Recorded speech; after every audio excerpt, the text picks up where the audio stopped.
welcome to episode 39 of the Pop Shop Woo! podcast. 39, baby. 39, two-man Survived. show. Yeah, today you've got 39. Dan with you and the glorious Chris. Beautiful me. Chris, I think I told you privately, but I just so the people at home know, episode 38 hasn't actually been uploaded yet at the time of recording. Basically, my editing software is being a bitch. So, see, as soon as that's uploaded, as soon as that's edited, it'll be uploaded. By the time you hear this, it should all have been fixed. So this won't matter. But just in case you were wondering, where was the episode for last week? This is why, right? You know now in hindsight. I could cut that out and put that in a separate video, but that's way too much effort. No, that's too much. Yeah. Man. So, but we've got stuff to talk about today. We've got some belters. We're going to kind of flip the show upside down somewhat because we're going to do what you've been watching first, then we're going to do some news, and then we're going to do the topic. Chris, we spoke about Resident Evil 4 last week, but I think you might have played it since then. Would I be right? Yes, I have, and I have got some juicy news. What do you think? What do you think? One thing I've noticed now, like games nowadays release with not being fully complete. Okay. So Resident Evil 4, they had an Ada campaign. That's no existent in this one. That's just a wee negative I had in the top. But I was like, why are games released not fully reimagined the way it is? It's so annoying.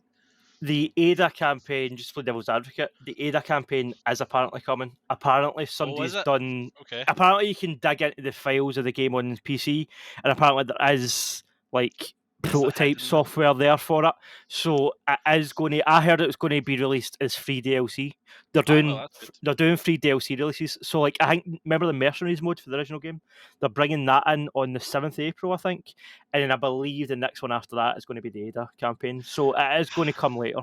It's weird. It's weird how they've done that. And it not just these, but in every game now, Sequence is a digital game, and it's not a compact. Everything's online.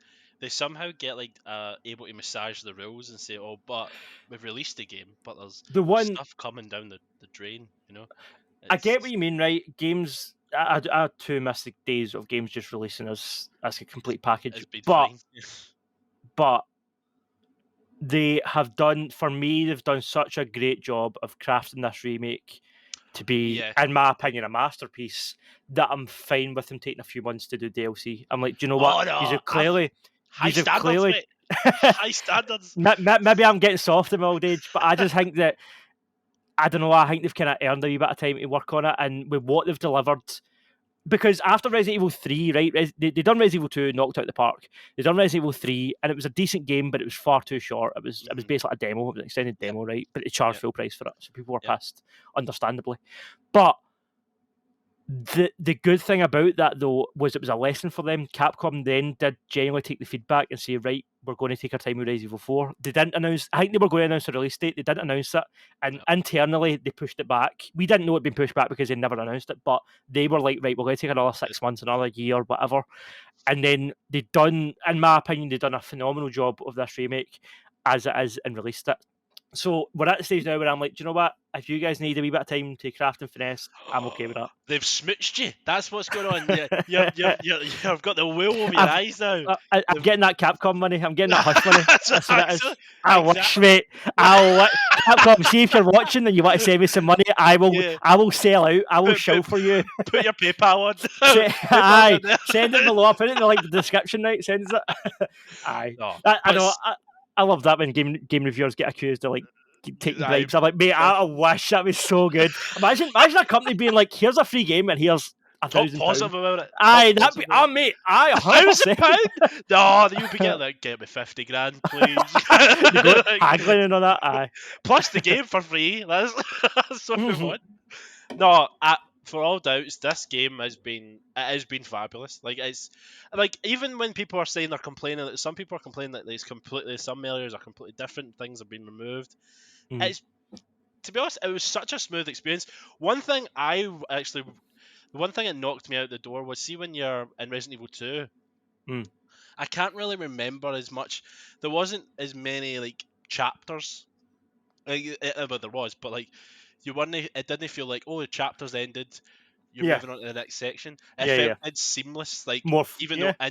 in the game when you put the medallions in the chest in the second game, and the door opens like Uh-huh. and you go down to the sewers, Yeah, yeah. that felt seamless. And it just said chapter 2 in Yeah. the corner or something. That's the only nitpick I had in this. I was that Right. it's really taking you out and It's a bit too episodic. yeah, it's saying, oh, by the way, chapter 2's done. I, like, I like, would maybe argue, I agree with you, but you could maybe spin it as Resident Evil 2 offers you more of like a long form, almost like cinematic feature length experience, yeah, whereas this is more like a TV show. You could look at yeah, this as like you could. I mean, in theory, you could play an episode every night. You could play a chapter every night, and it would be like watching an episode of a TV show. Like, do you know what I mean? You could handle. You could go through. That might be quite a fun way of doing that, actually.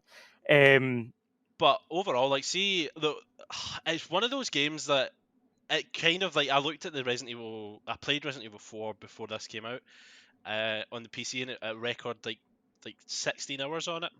Right. On like the old one, and I was like, well, that's pretty good. And then I looked at Resident Evil 3. I've done it in 3 hours, and I was like, oh my fuck, like Jesus Christ, what's Yeah, going yeah, on here? And then I looked at this one, the new remake. It was over 21 hours I was playing about because there's so much other added elements to it. Like you've got the opportunity to go and explore a little bit more yeah. rather than just going to A to B, and that's what I So loved about it. Like have it you was have you finished it? yeah, You yeah, I finished the finished game, it. Yeah, yeah. right? It was surprisingly like quite easy. Like I played it on normal, so it's not like going to be Yeah, awful. yeah. But like I was like, I don't imagine. I can't remember it being this easy. I thought it was more difficult. Like the bosses were quite quick. And maybe I'm just too fucking good. See, You know. I played it. Like, I played it in a bit of an interesting way because I was playing it for review. So what mm, I usually do with games, I'll play the first couple of chapters on regular difficulty, and then I'll mm, drop it to easy and just fly at the credits because I want at that point I feel like I've got a good grip of the gameplay and the level of gameplay, and then I just want to see the story, and then I can go and write about it. So mhm. that's exactly what I did. I think I got to. I don't know. I got to like the third chapter. I think I just met Luis or something, and I was like, right, Oh, drop in it the to bag, easy. yeah, Aye. yeah. And then I just flew through the rest of the game, right? It was great, just enjoying it. And then I did New Game Plus, and I did that on regular. I was like, right, I did a regular run, but it's not really regular because you've got your machine guns and your Your guns. shotguns. So do you know what I mean? I guess I've not actually really played it the way it's meant to be played because I played it on regular with all the guns. So I've done my review playthrough, if you want to call it that, on easy, and then I did my regular playthrough New Game Plus, and that was two playthroughs I did just to enjoy it. I just wanted to enjoy the game, and now that I've kind of got that out of it, I'm like, right, platinum time. Let's go for the platinum. So That's exactly. my next run is going to be another easy run. I'm going to put the game in easy and play it from start to finish and get all the collectibles. Just a collectibles run. No worrying about the challenge, just get all the collectibles. And then I'm going to do a hardcore run on the hardest difficulty, finish the game. And then Professional, you need to get is yeah, professional. professional. Yeah, that's it. That's a bastard. Do they do they stack? There'll be tutorials on YouTube, but we'll be fine. Do they stack? Do professional and hardcore? Do you need to do them both, or can No, you you just need to do do them professional? separately. You can do no, Oh no, oh, man, no, you can you can do it if you can right, just do professional. But man, right. it's I would I'll be fine. settle down. Mate, by that time it'll be my fourth playthrough. I'll know the game back to front by then. It's fine. No, like But that's one of the things in professional. You're not actually playing the game. You just watch like tutorials and people show you how to dodge enemies and stuff because you're not. See, if you yeah, I play did. it normally, it's going to be chaos. Like Oh you're yeah, going I remember doing it for Resident Evil 2, like that, and I really enjoyed it. Like it was a pure rush just to like get that buzz for the platinum. But that's what I love about these games. They become, and I don't know why. I don't know why I love this specific, but they become a kind of just you're ticking off boxes at a point. Like, see when you know yeah, where all the items are, you know where all the enemies are going to spawn, and you know the layout of the area. You're just like, right, go in, shoot this guy, go through that, defuse this mine, open this box, get the gem out, put it in this bracelet. I'm going to sell it to the seller who's at the next stage. Shoot these two. Like it just becomes like a pure like mathematic process at that point. You're just like boom, boom, boom. And I really like when you get to know a game that well. And there's loads of what's cool. Capcom obviously know that people like that element of it because yeah. they've put in wee things like Replayability. Yeah. see if you've seen the starting village. If you've got a rifle with a scope, you can climb up to the roof. See how you go into the building and the chainsaw guy comes out. If you go up to the first floor and out the window and on the roof, you can snipe the bell. And if you Yeah. snipe the bell, that skips the Right. whole fight. Yep. There's a section in the castle where you had to collect 3 lions' heads or goats' heads and put them on their Uh-huh. statue. Uh-huh. One of them, when you go to the room, Yeah, there's like a I done platform, and that. the guy Yeah, I done that. And did you do it by accident? No, I done it because I was Right. like, I know something's happening there, so I fling Aye, a flash, and the and it actual worked. characters are there, and Aye, you just see the guy with this helmet going, oh, and then you're running on it, and you just gun them down so they don't take them nice. down. Because I was Ah, like, that's this is going to quality. be painful. That's That's going so to be funny that you done that without even meaning it. That's quality. no, I No, was like, like I've got 2 grenades, I'm fucking using them. I was like, no, I did it the normal way, and then I seen on YouTube or Google or something. I was like, oh, if you can skip that. So and that's when you what I get, love about it. I like see those wee touches, like they're aye, actually I know, live. It's not like oh you can't like yeah, when you get further on, it's like oh this is inevitable. This has to happen. That's yeah, amazing. I think that's fantastic. yeah. But oh, it's Listen, I loved it. I gave it a 10. Like did I've you? I saw a aye, 10. mate. Oh, It's a brilliant was it remake. nostalgia though? Because seeing elements when I went into the castle or when you fight the oh my god, can't remember the guy's name, but they kind of Sadler, right no? the Sadler's Oh, right hand Krauser. boss. No, see the bug thing when you had to like Oh, freeze. right, yeah, See yeah, when I walked into that and you saw as soon as I opened that door, I was like, oh fuck, I know where I am. yeah, Like yeah, yeah, I yeah. know what I need to do here. The There were most so many of nostalgic that. part for me, I think, was the regenerators. Because Oh I no! kind of forgot about Oh, them. I And then they fucking hit me, and I hated was those like, "Oh, I bastards. remember being terrified of these when I was young." Like, that pure like hit a wee bone in my body. Did But I was what's did you get well, do you see the regenerator bit? Did you get the wrench part? yes, I yeah, did. I did not read that nah, bit of paper, and I was hunting for no, ages. I didn't really read about a paper here. Do you know what I was doing? I had the scope that shows like the heat vision Uh huh. that shows you can see the wrench inside it. I know. I did not think of that. Ah, I like, was I I just was pointed the that scope idiot. and I saw the wrench and I was like, "Oh yes," and that's how I got it. Fucking took me half an But hour. Oh, but that's the other thing as well that I hadn't. So the reason my justification for giving this a 10 for me, it's just a brilliant remake of a game that was already a already a good, masterpiece. yeah, Do you know what I already a mean? good game. So it's like it is just a solid foundation. But this is the first time I finished it. See, back in the day, I never finished the game. Oh, I did you never not? got past. No, I got close, and I've always wondered how close I was. Very close, apparently. See, when I was wee, I couldn't get past. See, when Krauser comes back as a mutated version with the big Yeah, claws, I couldn't yeah. get past that as a Wayne. That was as far Oh, as I right. ever got when I was young. So, Aye. the boss fight with Sadler, I'd never done that until that remake. Oh So, no, I was aye. actually so like because I remember the rumors in the beginning like that was getting cut. That like he was not in part of it. The guy with the knife. Oh my god, Oh, Krauser. really, Krauser? You Right. apparently like people were saying, oh, he's not a part of it. And I was like, that's a pivotal part of the I whole think I campaign. did hear that. Yeah, What's I going on? mean, maybe even spoke about that on this. Aye. I I'm actually glad. I'm thought glad they included it. like the spoilers obviously, but like see Luis, like a little bit in my soul was thinking. Hoped that he was going to live. Hope he lives, like you know, Yeah, and then the bastard stabbed him. But like, see, I Doris, know. I can't remember how he died in the actual original, but I thought that was a better way of killing him. Like it kind of made it a little bit more personal. I Yeah. don't think he died in the exact same way. Did Krauser kill him? I Don't don't know. think so. I don't think so. Right. Because that's when I was like, he's quite surviving. Like Lewis is quite like alive all the way through here. What's going on? Yeah, Because yeah, yeah. in the original, he wasn't He in died earlier.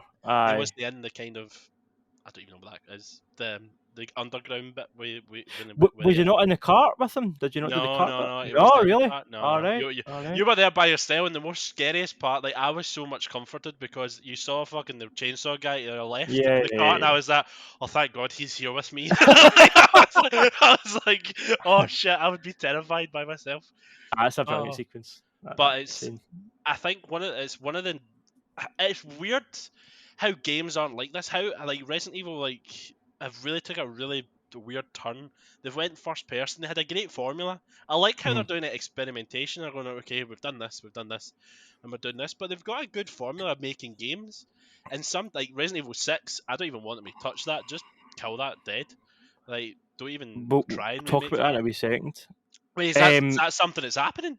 no, Oh I, my I god. just it's something that I've maybe got a wee theory about. But in terms of what you're saying with the new games, though, I kind of agree with you. But what I kind of disagree because I love 7. I thought 7 was a fucking great game. Oh, 7 was beautiful. I Yeah, that was loved the horror. terrifying. I loved that That it was stripped it terrifying. right back. Like that's when the series needed that after 6, because 6 had gotten so bloated and Crazy. over the top and ridiculous that they had to just go back to basics. Just a house, a haunted house, basically. That was it. Yeah. And like that's what you want. Like, but with Resident Evil 8, they gave you the option. You had the option to play. Not originally. Originally it was first person, but then with the update at the end of last year, they gave you the third person mode. I hope they do that going forward. I hope we get the option. Because like you And even said, like it didn't change the experience from your perspective. It just added another dimension to it. It wasn't less scary or what would. I would. The only thing I would argue, it made it feel more like 4. It made it feel more like an action game as Right. opposed to with horror elements, but more of an action game with horror elements rather than a straight up horror game like 7. Like I say, 7 is a horror game. Oh, 7's terrifying. 8, Like, I would say 8. Maybe 8 in first person, especially the sequence with the baby. There is really scary there bits. is, yeah. I would say But it's in third person, it feels more like 4. It feels more like, oh, this is kind of messed up. This is gross, but Do you it's an know- action game. Do you know what I mean? Like, Resident Evil 7 is the only one I have not replayed because I am terrified of Aye. everything in that I- part. Like, So I've not touched I it played again. just quickly on Resident Evil 7. I played the game. I loved the game. Played it through, and then I played it with Courtney, and it was really good as Therese playing it because it was like in the dark and stuff, and it was proper Oh, creepy.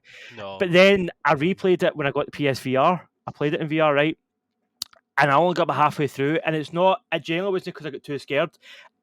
It started to annoy me because see after like it's amazing that they were able to turn a game that's like 8-9 hours long into a full VR experience. That's incredible because most VR games are only like 2 hours long. So the fact they were able to do a full AAA game in VR, amazing, right? But there's only so many times that you can take someone grabbing, like, because it's in VR, grabbing the camera, coming right up and being like, "You piece of shit, I'm gonna kill you!" Like, see, after like the 10th time of that happened, it just gives you a headache.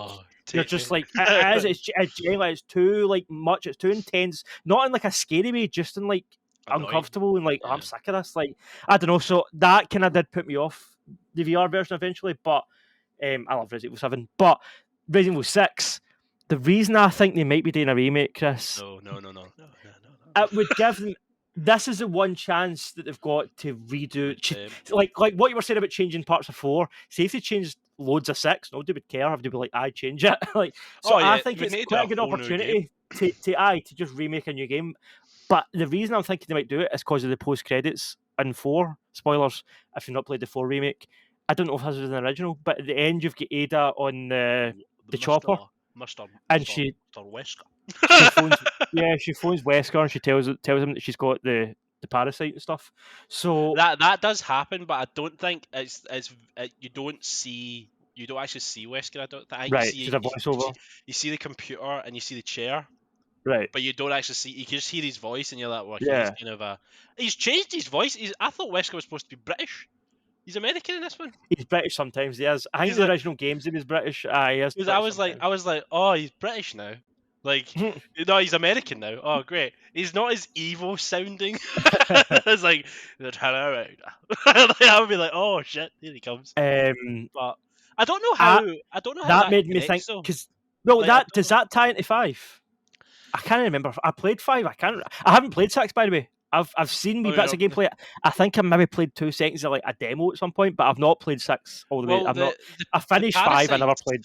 The parasites kind of work, but I don't really know the connection. I know like 5 is all about Ouroboros, and that's Albert Wesker's but maybe that's what it is. Maybe they take it from 4, and then he does his little experimentations, and it turns into something else. Oh, right. I feel maybe that I didn't even fucking realize. Maybe that is what it is. I mean, I think I'd be okay with them remaking 5, maybe changing it a wee bit because 5 it's okay, but it's not.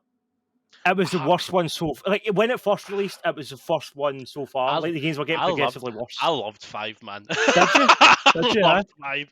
I loved it. I think it's all right. I think it's all right. Aye. I think it was because it was co-op, and it was about the time we were all at school. So like it was me and Connor used to always play it, and then that was the part. That was probably the best way to experience it. Yeah. I think if they remake it, they should maybe tailor it more for like to make it good playing on your own. That would be interesting though, because it's weird. I think, see if they do that, it would be good if they done what they done with Ashley in this one.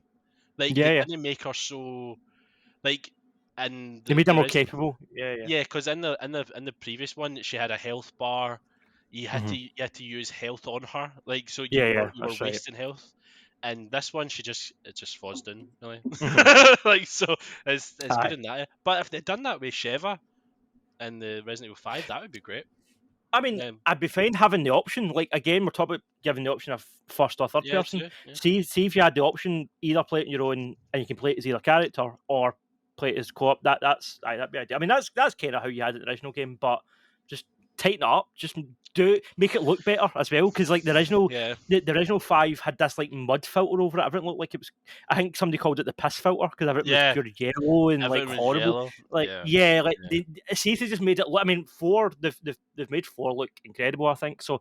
If they can bring that same aesthetic to 5 as a remake, that'd be banging. Do And you then think just they're do a new version of 6. Just do it from scratch. Like do you think they're doing I'd that? Do you definitely think buy that. they're either going to? Do you think they're going to go with this and like rewrite, like change 5, change 6, and then do you think they're going to stop on getting the new games out and just fix their continuity, or do you think they're thinking right, What we'll do this and we'll do this simultaneously what to I fit in can the story? see. What I can see, this is just pure speculation Oh, based it's on all this is absolutely all nothing, just right? ideas on the table. This See, is just us see talk. if they, so see if they do what I've said there. If they remake 5, tweak it, just tighten up a bit, make it look better, and then totally remake 6. And then by that stage, you might even be at like an anniversary for 7, and you might be 10 years or 5 years away for 7. Do a re-release of 7 and give us third person. Give us 7 in third person, I and add think maybe I add could some DLC. survive. I think I could replay 7 if I was in third person. And that would be First cool. person, no.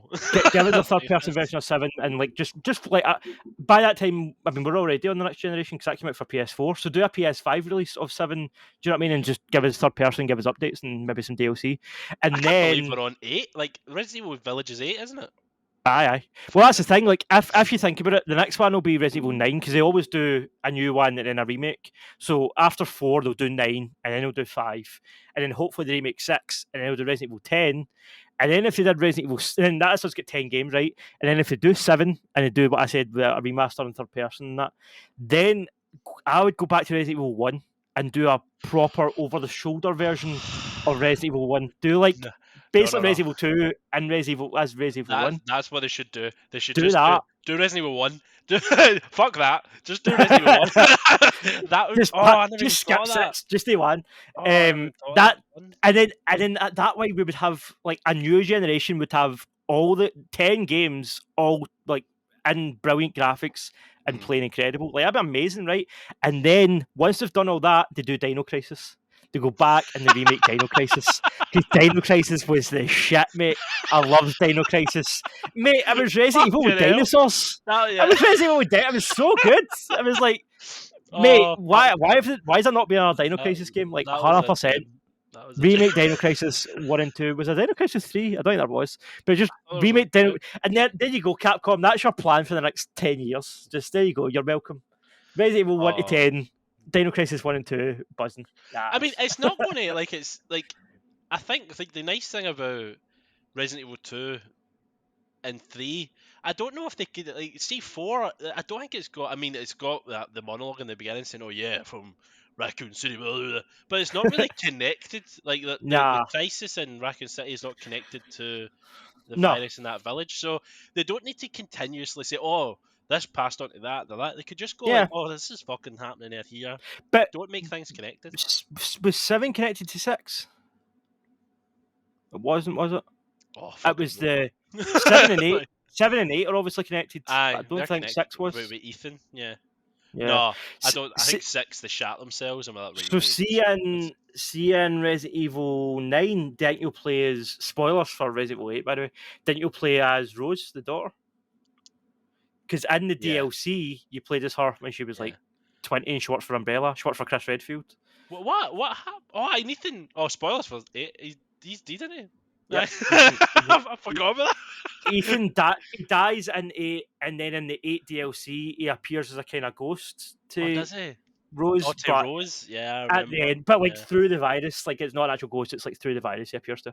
And then at the end, when she like has to get rid of her because she's got these powers as well in the DLC, she has to get rid of these powers, and then that's when she loses her dad again. Like the ghost is away, so Ethan's gone. So I mean, they could do a new character, they could do another character, they could bring back Leon. Where's Leon? Do you know what I mean? Like, I think it's good to do. I think they need to create another Leon and another Chris. I think they need, even bring. I was gonna say bring back Joe, but they need to create a character that's got. I don't know if it's just us because I we've know, grew up with the games and we're like more attached to these characters because it was in our yeah. childhood. But I think they need to capture that kind of Were action characters. That's were Jill and Claire in Resident Evil 6? no. Bring them back. Do a game Oh just with yeah, Jill why and the Claire. fuck is Jill and Claire? Where the fuck? I know. Yeah. Jill Claire has not been involved since. Is it Claude Veronica? There you go, Oh. boys. Got it. Got You the know. next story, right? Resident Evil 8. You start the game as Rose, 9. and she's pure. Resident Evil 9. 9, sorry, Resident Evil 9, right? She's pure no sure because she's lost her powers. And Chris Redfield's like, I don't care, soldier. You got to get out there and you got to do your job, right? And start with all that shit. And then, what's she going to do? She needs a mentor. Claire Redfield walks out. I've got you. I'll help you. Or Jill Valentine. Do whoever you like. And then there you go. You've got a kind of like mentor relationship with Rose and Claire. There's your next game. There you go. Did Capcom. you catch that in Resident Evil the remake where I think it was Ashley said, "Oh, she's the master of unlocking." Did you catch that? Yeah. I was like, "Oh, fucking cheap shot, cheap shot there, cheap shot." Yeah. No, but Nah, that's good. I thought that they're doing well. They're no fucking up. They've in my opinion they've corrected the course of the ship. Like it's Is it- heading towards a big iceberg with Resident Evil 6. Oh, And then Resident Evil Titanic, 7 guys, just fuck. steered it right out the road. It's like, aye, they're definitely Is on the right it- track. Is it a different creative director or anything like that came on board, or is it the same guy, or the same team? What is going on? Because it's definitely had a shift. Resident Resident Evil Evil went. 2. I don't know about what you're saying about bringing people in. To be honest with you, I've not really looked into that. That would be quite an interesting thing to do. Is look Maybe at just the history of same team, Capcom. and they're like, "Fucking, let's fix this." You know? We should make that YouTube video. That's for Capcom. I'd watch that. But what you've got is the first 4 Resident Evil games. You've got Shinji Mikami, the guy that went on to make Evil Within and stuff. So he was a creative director for those first 4, and then he left. And in my opinion, that's why 5 and 6 were of a lower quality. Yeah. I take it, I assume they must have said after the failure of 6, they must have went, right, we need to re-strategize, and maybe they brought somebody else in, but I don't know. I would need to look into that. I don't know. I assume they did, but... Well, they did a good job so far. keep doing what you're doing, Capcom. Keep going. Yeah, we've got seal of approval from Pop Shop Podcast. Yeah. I mean, yeah. There's some people that are just disagreeing just to disagree that this is awful, and it's the same people. It's getting review bomb just because it's cool not to like it, but yeah, it's fine. It's fucking great. It's to be honest, it took me about 16 to 20 hours to play it, and that's fucking unheard of a new game. You know, like a AAA game. So, and what I was talking to the boy at Fandom Wire, Luke, I was talking to him about it, and he was, when I gave it a 10, and Luke was like, you really have a type, don't you? And I was like, what do you mean? And he's like, well, your last time was the Dead Space remake. And I'm like, oh, I just like third-person survival horror. I'm like, 10, yeah, 10. 10's all round for survival horror. I don't know, I like survival horror, what can I say? Like, I do have a type, I guess. They're the best games because you get emotionally involved because you're just terrified. Yeah, but that's the like, thing. That's what I love about it. Like, it's a bit cheesy, it's fun, there's horror, but then I also really like all the resource management. Like, keep this much ammo, craft this ammo, sell this. Like, I love all that side, like metagame, and then I don't know, it's just Resident Evil's quality, man. It's because you're invested in it. Because you're like, oh shit, I've only got 3 bullets left. What did I do? I guess if you didn't care about the characters, then you would just be like, oh, who cares? But because you actually want to finish the game in that, aye. But enough kissing Resident Evil. I'll put my review below if anybody wants to read. If anybody wants more ass kissing, go and read my review. I'll put it below. What have I done since last week, Chris? I watched John Wick 4. I went to see John Wick 4. Oh, how... spill the beans. How beautiful was it? Was Keanu Reeves a gorgeous man? Right, that's the first thing I want to talk about. Actually, though, is I know you're half joking, but genuinely, this is one of the most stunning films I've ever seen. The cinematography, holy shit! Great. Like, Oh my god! Every single shot could be a poster or a painting. Like, see them out of like shots of That's just amazing. Keanu in the rain with like neon behind him. It just looks so cool. Or like he's on like a hillside with a sunset behind him, and just his suit's just blowing in the wind, and you're just like, that looks so like on it. There's so many shots in this movie. You're just like, make that a poster. Like I would Mhm. I would have that as a wallpaper. Like it's dynamite. One By thing I far, want to raise is Donnie Yen got a brilliant. What is it's does he stand up? Is he like a great Donnie actor? is great. Is Donnie he is great? great. Donnie and Right. aye, I mean he brings the comedy, and you can just tell that there's certain people in the movie. It's the same. It's the case with Donnie Yen, and it's the case with Scott. What's the big? He plays the big fat guy, but he's not actually Scott Adkins. He's a stuntman. Scott Atkins, He's yeah. playing a big fat guy in this, and also Hiroyuki Sanada, the guy from Mortal Kombat. He plays Yep, Scorpion. Like, yep. see those guys. Those guys know how to fight in real life. Like, they're actual martial There, artists. there, yep. And because I was reading how Keanu talking about doing his own stunts and that, and Keanu was like, "I'm a movie martial artist. These guys are actual martial artists." Yeah, they know what they're doing. Aye, so it was obviously Keanu's pretty humble, but he was kind of talking about the joy of working with him and stuff, but just how quick they move, and like I love the way, because Donnie Yen's blind, he had to do certain things to win a fight. So like he's in this room, right, in a kitchen type thing, and he knows that there's guys coming. So he gets these wee like they're basically see the ring doorbell. They're basically like wee ring doorbells, and he plants them all around the room so that when guys come in, he can hear bim, oh there's a guy there, and bim, there's a guy, and he's just like headshotting these guys even though he's blind because they're setting all these alarms off. It's such a cool wee sequence. Oh, And there's loads of bits like that in this movie that are just wee sequences that are just maybe 5-10 minutes long that are just so cool. And then you just got another really cool sequence, and it feels like a video game that way. Do you know what I mean? It feels like different like levels, almost with the sets. Oh, and also they should. I mean, everybody on the internet's been saying this, but they should make a Resident Evil video game, and they should get. I think they should get the guys that made Sifu to make it. Sifu. I don't know if you've played it, but it's that Japanese kind of revenge game where you're playing as a ninja and you fight through. Somebody kills your mentor, and you have to kill everybody to like get your revenge. And it's like in Sifu, it's more just hand to hand combat. But see if those developers were able to work in some sort of gun mechanic, they should make a John Wick game. That'd be so good.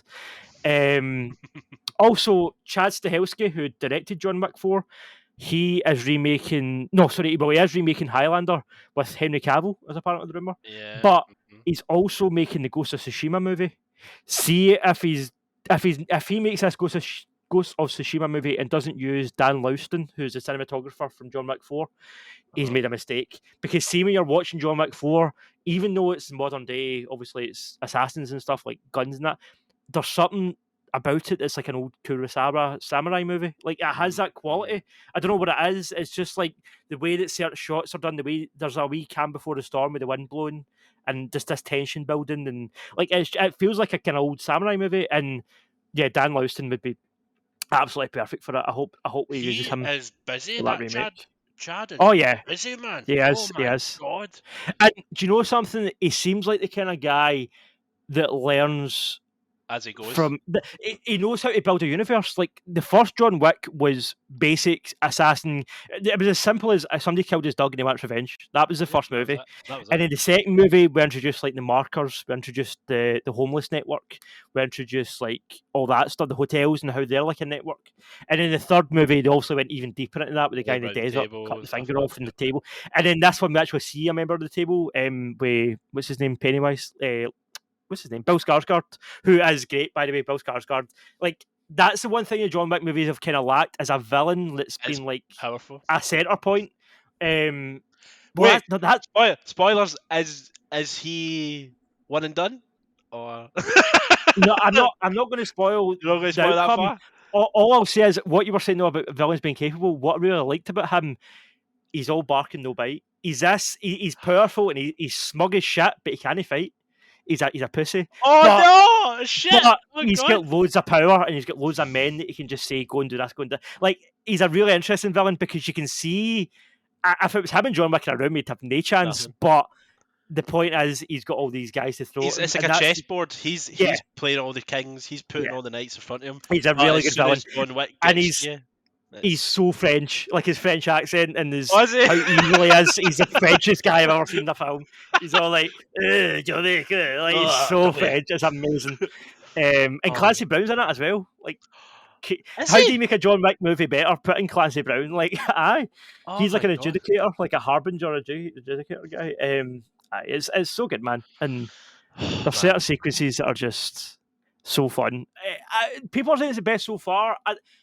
I wouldn't put it head and shoulders above 3 or 2. I think 2 is maybe my favourite, but it's the best looking one so far. I'll say Yeah. that. It's just to look at the shots and that's incredible. That was really what I took away. Was just, oh my god, that was a stunning movie. See, the beautifulness of it, like, it doesn't shove the universe in your face. Like, you don't know anything about the universe, but you're discovering little bits. And it's Uh-huh. not saying, oh, this is what the Continental is. You It's just not are shove it down your in, throat. you're just Yeah, in, and the guy says, well, this is the, thank you for yeah. visiting the Continental. And you're like, What? oh, right, okay, Yeah. that's the thing. Well, again, I like movies. I know that John Wick's overly complicated, right? But I like movies that don't spell out for the audience. That Yeah, don't put like my remember big this. Like, that's my what it big is. example is Us. Do you remember Us, the movie, with Jordan Peele's second movie? Yep, And it yep, shows you at the start, it shows you on the telly all the people holding hands, and yep. it says something about how this started. It happened at a fairground so many years ago, and Hmm, like 19. hmm. It's like the voiceover's like fairground 1969, and then the camera cuts back to the fairground or 1970, whatever it is, and the camera cuts back to then, and then it comes up at the bottom of the screen. Like I think it's what's it called? What's the one in New York called?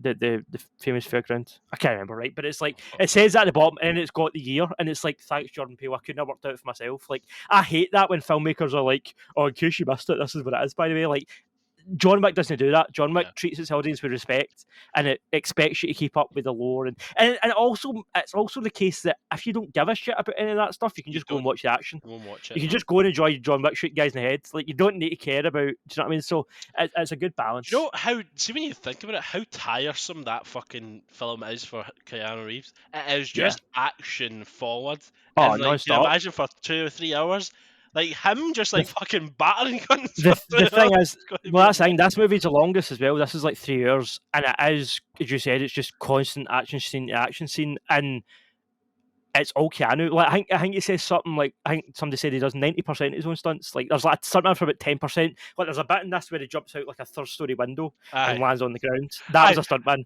I So don't like there think is certain parts is it on 2 or 3 when he gets shot at the off the roof and he roof. falls. I was Yeah, like, that's but not Keanu. that's like that. But I Could mean, be, but all no, the fighting scenes, like all the shooting scenes, it's all him. of that's him. Like and all the sword fighting, knife fighting, like, all that stuff. He does learn all that shit. But see, even And when we and say he's nearly shooting scenes, 60. He's 58.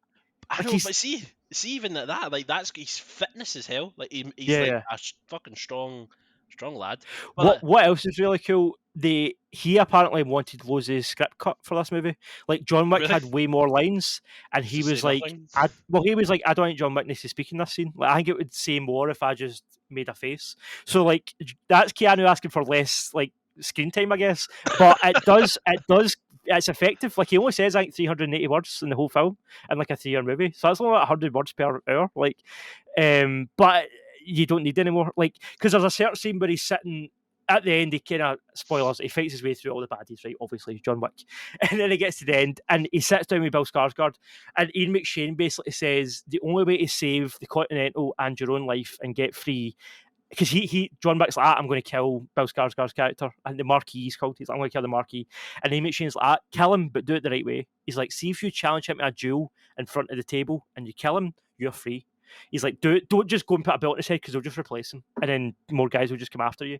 He's like, see if you challenge him and kill him, that's it. So he's like, right, okay. So they have a negotiation. Like him and Bill Skarsgård have this scene sitting at a table, and it is what you just said about a chess game. It's kind of like that. There's like a board in front of them, and like moving stuff, Oh and it's really? all like, Oh, it's all like perfect. for like fancy chess things and that. And it's like location, like this chapel, and then it's like time of day, sunrise, and then it's like they both make a decision each, like weapons or guns or knives. Then they toss a coin, and then it's like one of them gets to pick guns or knives. And but that scene originally had like way more of a dialogue. Like Keanu was going to be like, "I'm going to use guns," because whereas Keanu was like, "No, just say guns, just one line, like pistols, like, and that's it." And it's more effective. It's more like Perfect. dramatic, and you're like, "Oh, this is cool," like, as opposed to like just him rambling on. Do you know what I mean? And it's great. But it makes sense. Like he's a brutal killer now. Like he's had so much like adversity against him, and he's just like fuck it. Aye, he's not got pistols. time to mess about. I've not got times to add like, oh, I want to use pistols because of the effect. You know, like Yeah, I know. I, it's I just- do care what the original script said. I'm like, what was actually in there? But aye. oh, Um, that gives me so much hope, man. And so I'm guessing this franchise not going to stop. Like it's great if it just builds. well, Or Jenkins like we're could saying, just not like we're saying continue about, and just. well, like we're saying about Chad Stahelski being quite a clever filmmaker. I think he's built this universe across 4 movies. Right, this they've basically got a choice at this point. John Wick 4 could be the last one. It ends in a way that it could be the last, but they could do more. Like they leave the option open. But they have also both said, him and Keanu have both said we're taking a break for John Wick because it's been, they don't want to do what Disney have done and basically just overdo it. So they're doing a spin-off next year with Ana de Armas and it's called Ballerina. And it's Oh, going to be like female John Wick. And again, John is going to be in that, like Keanu's going to be in that. They're doing a spin-off TV series at the end of this year about a young Winston and Sharon. So like Ian McShane they've got Ian and Lance McShane. Reddick. When it's going to be about them in their 20s or 30s when they first get to the Continental and they like take control of it and stuff. Oh, I And can't imagine what they would be like. They would be I like they're so know like they're up, going to. like they're up the hierarchy. How do you What do they do? recast? Like how are you going to get to play them? But it sounds interesting. So they're doing a prequel TV show with them, and then they're doing this movie with Renner de Armas. So I think it's a good idea to give John Wick a bit of breathing room. Chad can go and make his Highlander movie and his Ghost of Tsushima movie. Oh, so he's not going to be. Oh, that'll be interesting to see as well. I don't know if He's he's not making going to be. Ballerina. Would I he don't be know like if he. just the Let me executive check. producers of these? Because I don't know. it'll be interesting if who's the keeper of quality. Like if it like because you don't want to dilute it as well. Like I kind of get what he's meaning. Like you don't want to continue to do all the John Wick movies and just Yeah, dilute it, and then overdo it. Yeah. Keanu's 80s fucking grey and he's still killing these Yeah. guys. You know. Yeah. No, But he's not. He's not listed for Ballerina to direct Ballerina, so I don't know if he is working on it. But yeah, yeah. I just think it's a good way to be like, right, let's not rip it. We've had a good run. If it ends here, it ends here. But let's try, let's try a spin off. And he I also wants to do other stuff, and Keanu probably that's wants to do other stuff. Like, that's a good way to break it though. Like we're not stopping this. We We're could not come back to it. because you Yeah. love it. We're not saying no, that's enough. Well, We're trying to fill other pockets. that's I wanted that's other the other stuff, thing, right? you know? Everything we've said so far about doing spin-offs and that's all what Keanu and Chad Stahelski have said. But apparently Lionsgate, I think, of the studio, they want John Wick 5 because Of course, the fucking this money. made a fortune. That's what it is. So they've already said they're like, make John Wick 5. So maybe if they offer so many millions, they might do another one right away. But I don't think they will. I think they've made a fortune, like, and they're at a point now creatively where they've kind of got options. I think he'll do his own thing, and then maybe come back to this in a few years' time. But even as you said, like there's in this industry, the film industry, see if you make a really bad movie or something like that, it's sustained. You know, and Chad's like, even though he's been a stunt, he's up and coming director now. Yeah, he doesn't want to make a fucking shit thing. No. So look at Margot Robbie. People are saying that her career really depends on Barbie. People are saying like because well, Babylon was a flop. That's a weird fucking. I know. Babylon and Amsterdam, like she had 2 back-to-back flops. Yeah, they fell. Yeah. So now weird. people are like, if Barbie flops, she might be done. Like, I don't know if that's true. That's a lot of like internet speak, conjecture on Twitter and YouTube. I don't know if that's actually the case. Like, the quality of like, see if she's been in 3 movies and the return isn't been there, they'll be that she's not a bankable star anymore. Yeah, she's not a bankable star. Like, and even Amsterdam had Christian Bale in it. I know. Like, he's like, what the fuck? It was also directed by David O. Russell, who is apparently a pure scumbag piece of shit. So, right, okay. Screw that guy. That's why people boycotted it. Yeah. What else have I been playing this week, Chris? I'm going to play a game for review, maybe today or tomorrow, called Road 96 Mile Zero. It's a narrative. Jesus Christ! I know it's got a weird title. What was that? Road 96. Road 96 Mile Zero. Oh, it's like a kind of narrative adventure game. It was one of the ones I was offered it for review. They reached out. They were like, "We want you to cover this."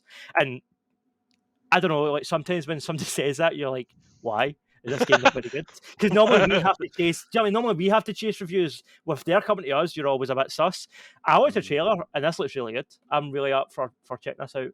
So I'll check it out and I will do a review and that'll be up in the coming week. It is an indie game. The character models are a bit strange, but it looks like it's got heart. See if you watch the trailer, it looks like it's got a good kind of story and a good plot behind it. So, aye, I'm going to give it a fair shake, and yeah, I'll have a review for that up by the end of the week. So, aye, that's kind of everything I've been doing. I'm also going to go. I've still not seen Shazam, and I've still not seen something else. Something else that came out that I want to see. What was it?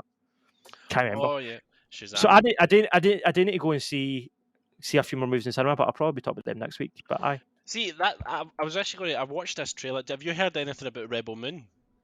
No. It's a Well, Zack Snyder thing. we talked last week about the game that's getting worked on. Yeah, that's what I was going to say. Like that's the I'm going to have a wee rant about Zack Snyder here. Like Go on. I used to love Zack Snyder because like it was in like, before Batman and Superman. It was the Man of Steel, and I was like, oh, he's got stylistic vision. He can build a universe right here. Sure. And then Batman v Superman came out, and I was a fanboy of it because I was a Batman, you know. Yeah. And then now it came out with Justice League, and I was like, all right, I'm all behind it. And now reflecting on it, he fucked up really badly.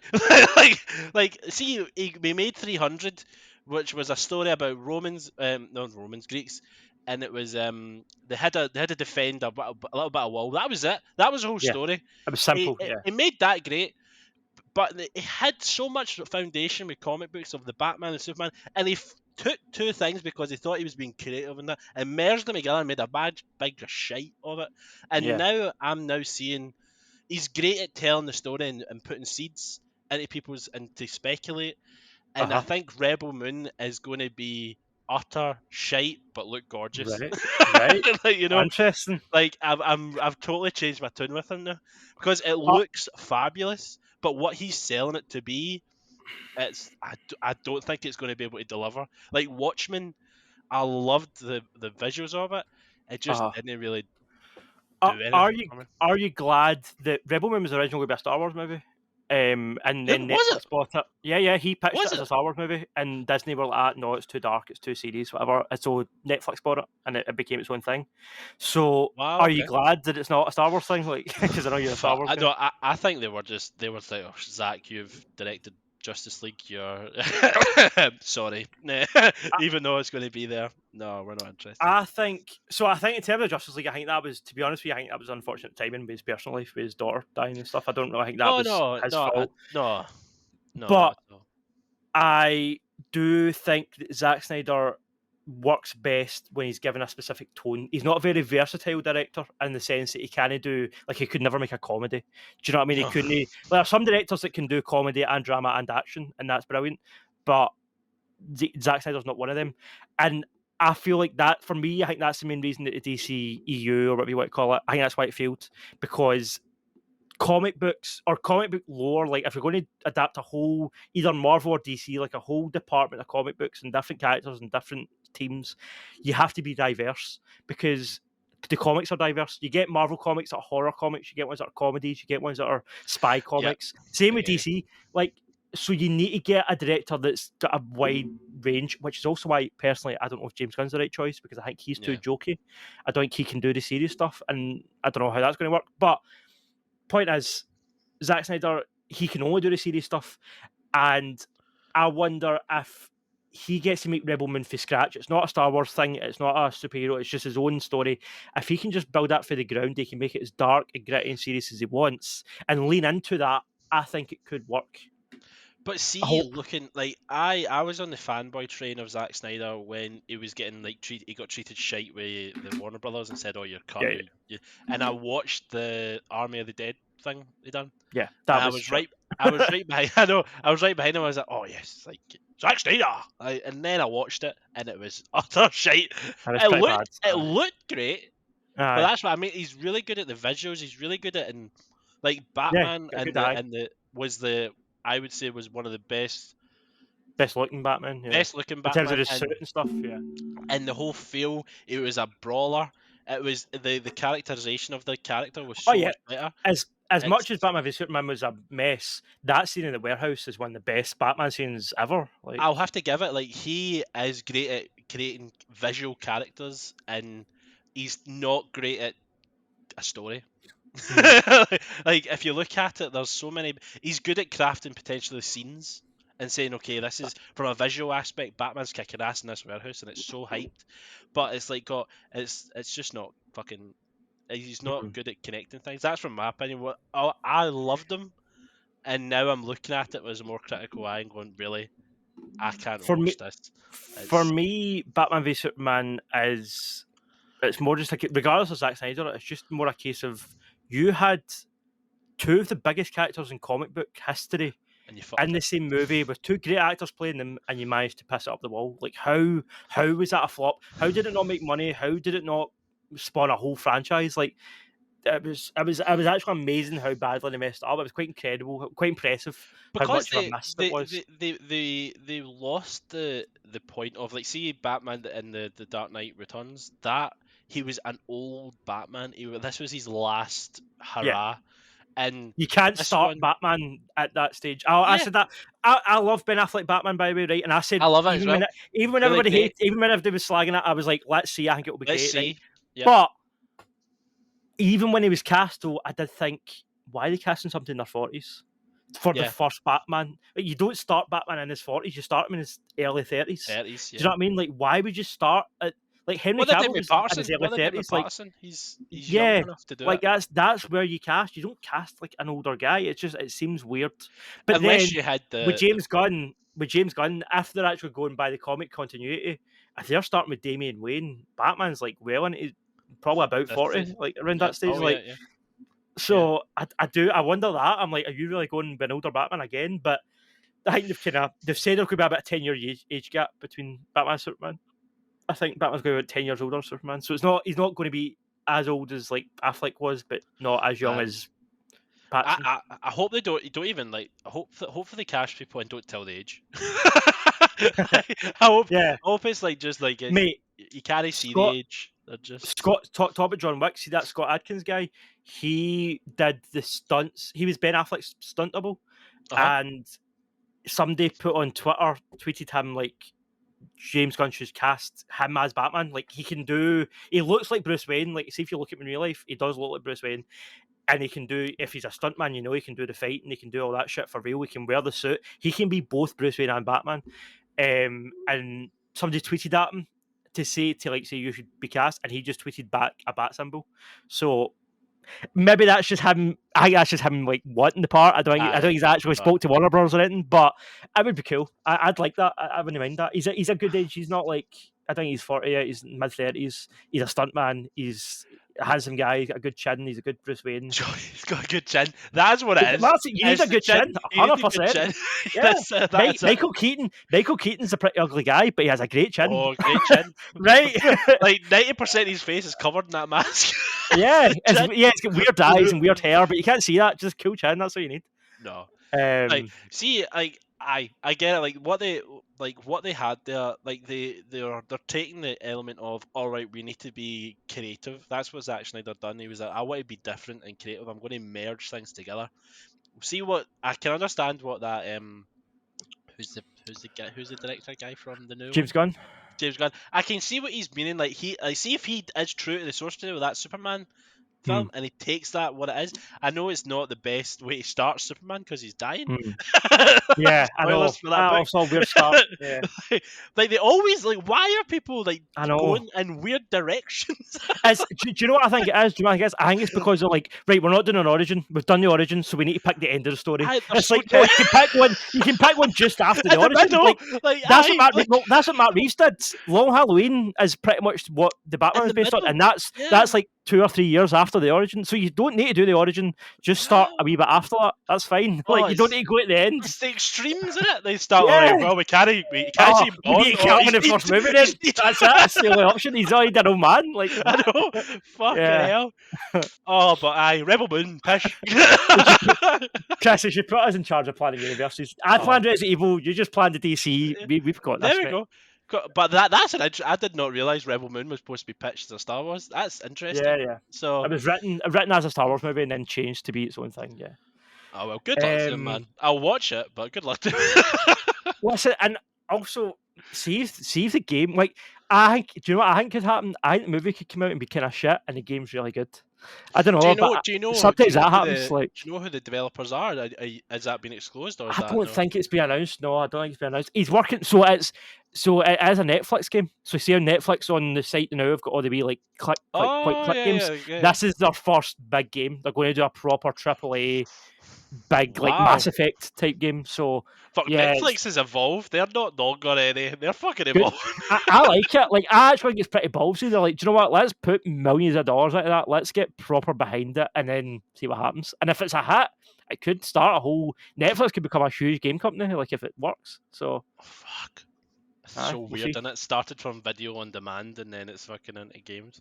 Well, It's so weird finding things. it is mad, but I also any new competition in the games industry, I think it's good because PlayStation. We'll talk about this in the next couple of weeks, I would imagine. But PlayStation and Xbox are That's a just good gobbling up point. all the small companies. So I see if think another big competitor comes in, good. That's what the gaming industry needs to keep because that's another. Like, is it going competition's to healthy. be? Is it going to be a game you need to buy, or is it a game you would need to use on Netflix if you got the Netflix subscription? That's another Here's the conversation thing. to have.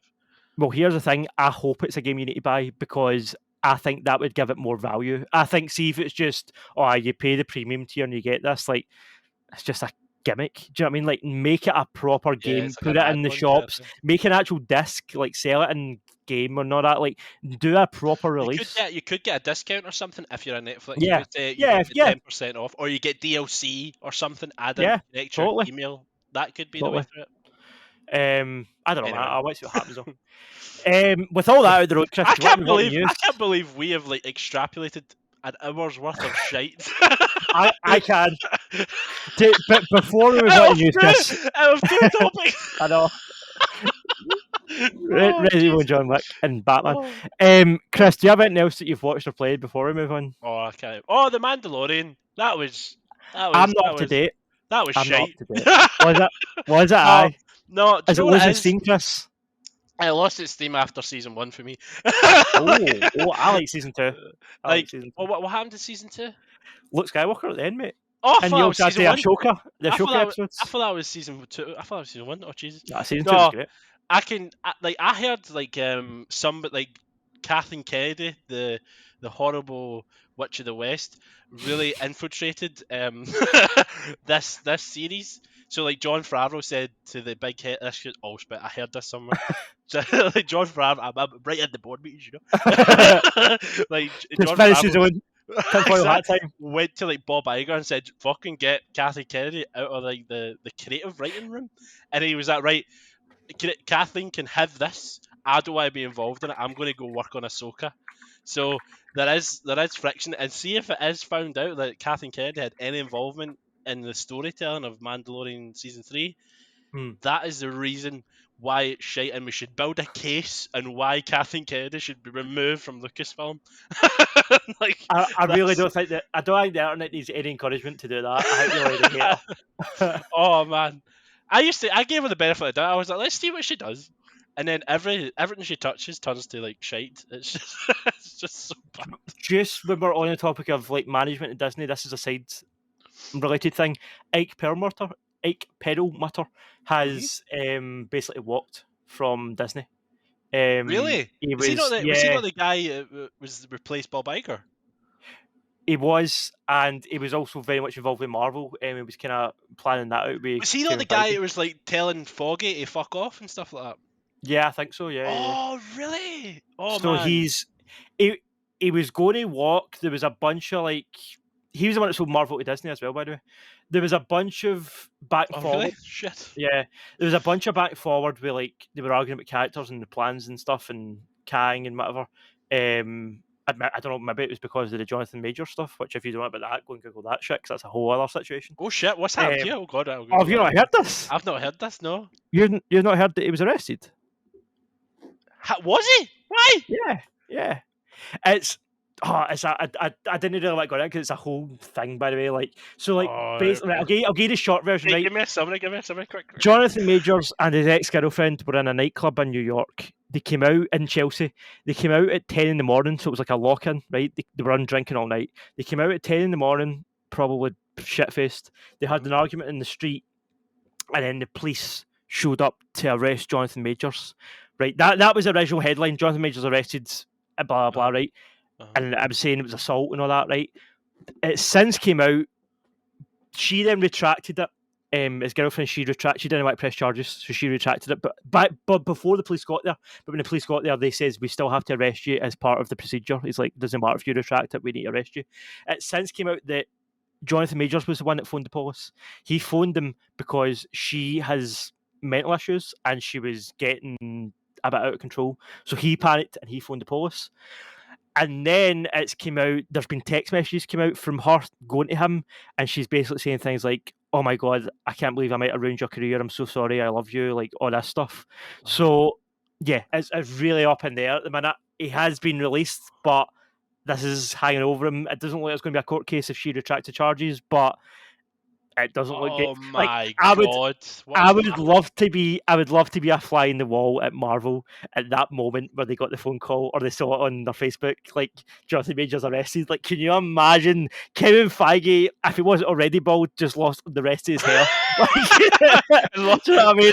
Absolutely shat himself. Hat went off. The next just went like that because the next 20 years of Marvel is all based on based. this guy. Aye, and now it almost got pissed up the wall. But as soon as I read it, I thought, surely, like, I know that like people that abuse people aren't thinking straight, obviously, right? But surely you wouldn't want to. You've just been in 2 back-to-back blockbusters. Okay, Ant-Man was shite, but it still made a ton of money, right? You were number one in the box office for 2 weeks in a row with 2 different movies. I think it's the first time that's happened since like the 50s, by the way, right? So that's like a pure record. Why would you piss all that up the wall by getting in a fight with your bird in public? Like, do you know what I mean? It seems so. Is it another actress or something like that, or is it somebody that's not? No, I don't. She's his ex-girlfriend, so I don't really know. I think it's more a personal, private thing. I don't know. But when it happened, at the bargain, there was a bunch of people on Twitter that all came out. Oh, I went to uni with this guy, and he was a pure abuser then, and this guy's always been a scumbag. But see, to be honest with you, I don't take stock. I don't take stock in any of that anymore because it's happened so many times that it's just been bullshit, and it's been people that don't even know the person that just jumped the bandwagon. So see, until either he admits that I've got a problem or it's proven in court, I just don't take any stock in that. Like with Andrew Callaghan recently, that was different because Andrew Callaghan admitted to it. He was like, yes, I am a serial sex offender, basically. So that all these stories then were obviously true because he's admitted it. Whereas here, we also haven't talked about Justin Roiland, but I feel like we could do a whole episode on Goss. Justin Roiland. Justin Roiland, the Rick and Morty guy. He's yeah. He's been cleared. It's been dropped. It's been dropped. Insufficient evidence is what they said to press charges. So yeah, that's an interesting one. But Adult Swim have already cut ties. There's Games Company have already cut ties. I would assume he's probably just going to do another animated show like on his own. But yeah, that's interesting as well. So it's like, even though like I'm not on anybody's side, but it's interesting how we cut ties instantly without being proven guilty. Yeah, and to be honest with you, that's why I thought, oh, he's going down. Like, see, when I saw how quick it was, I was like, they know something that the public don't.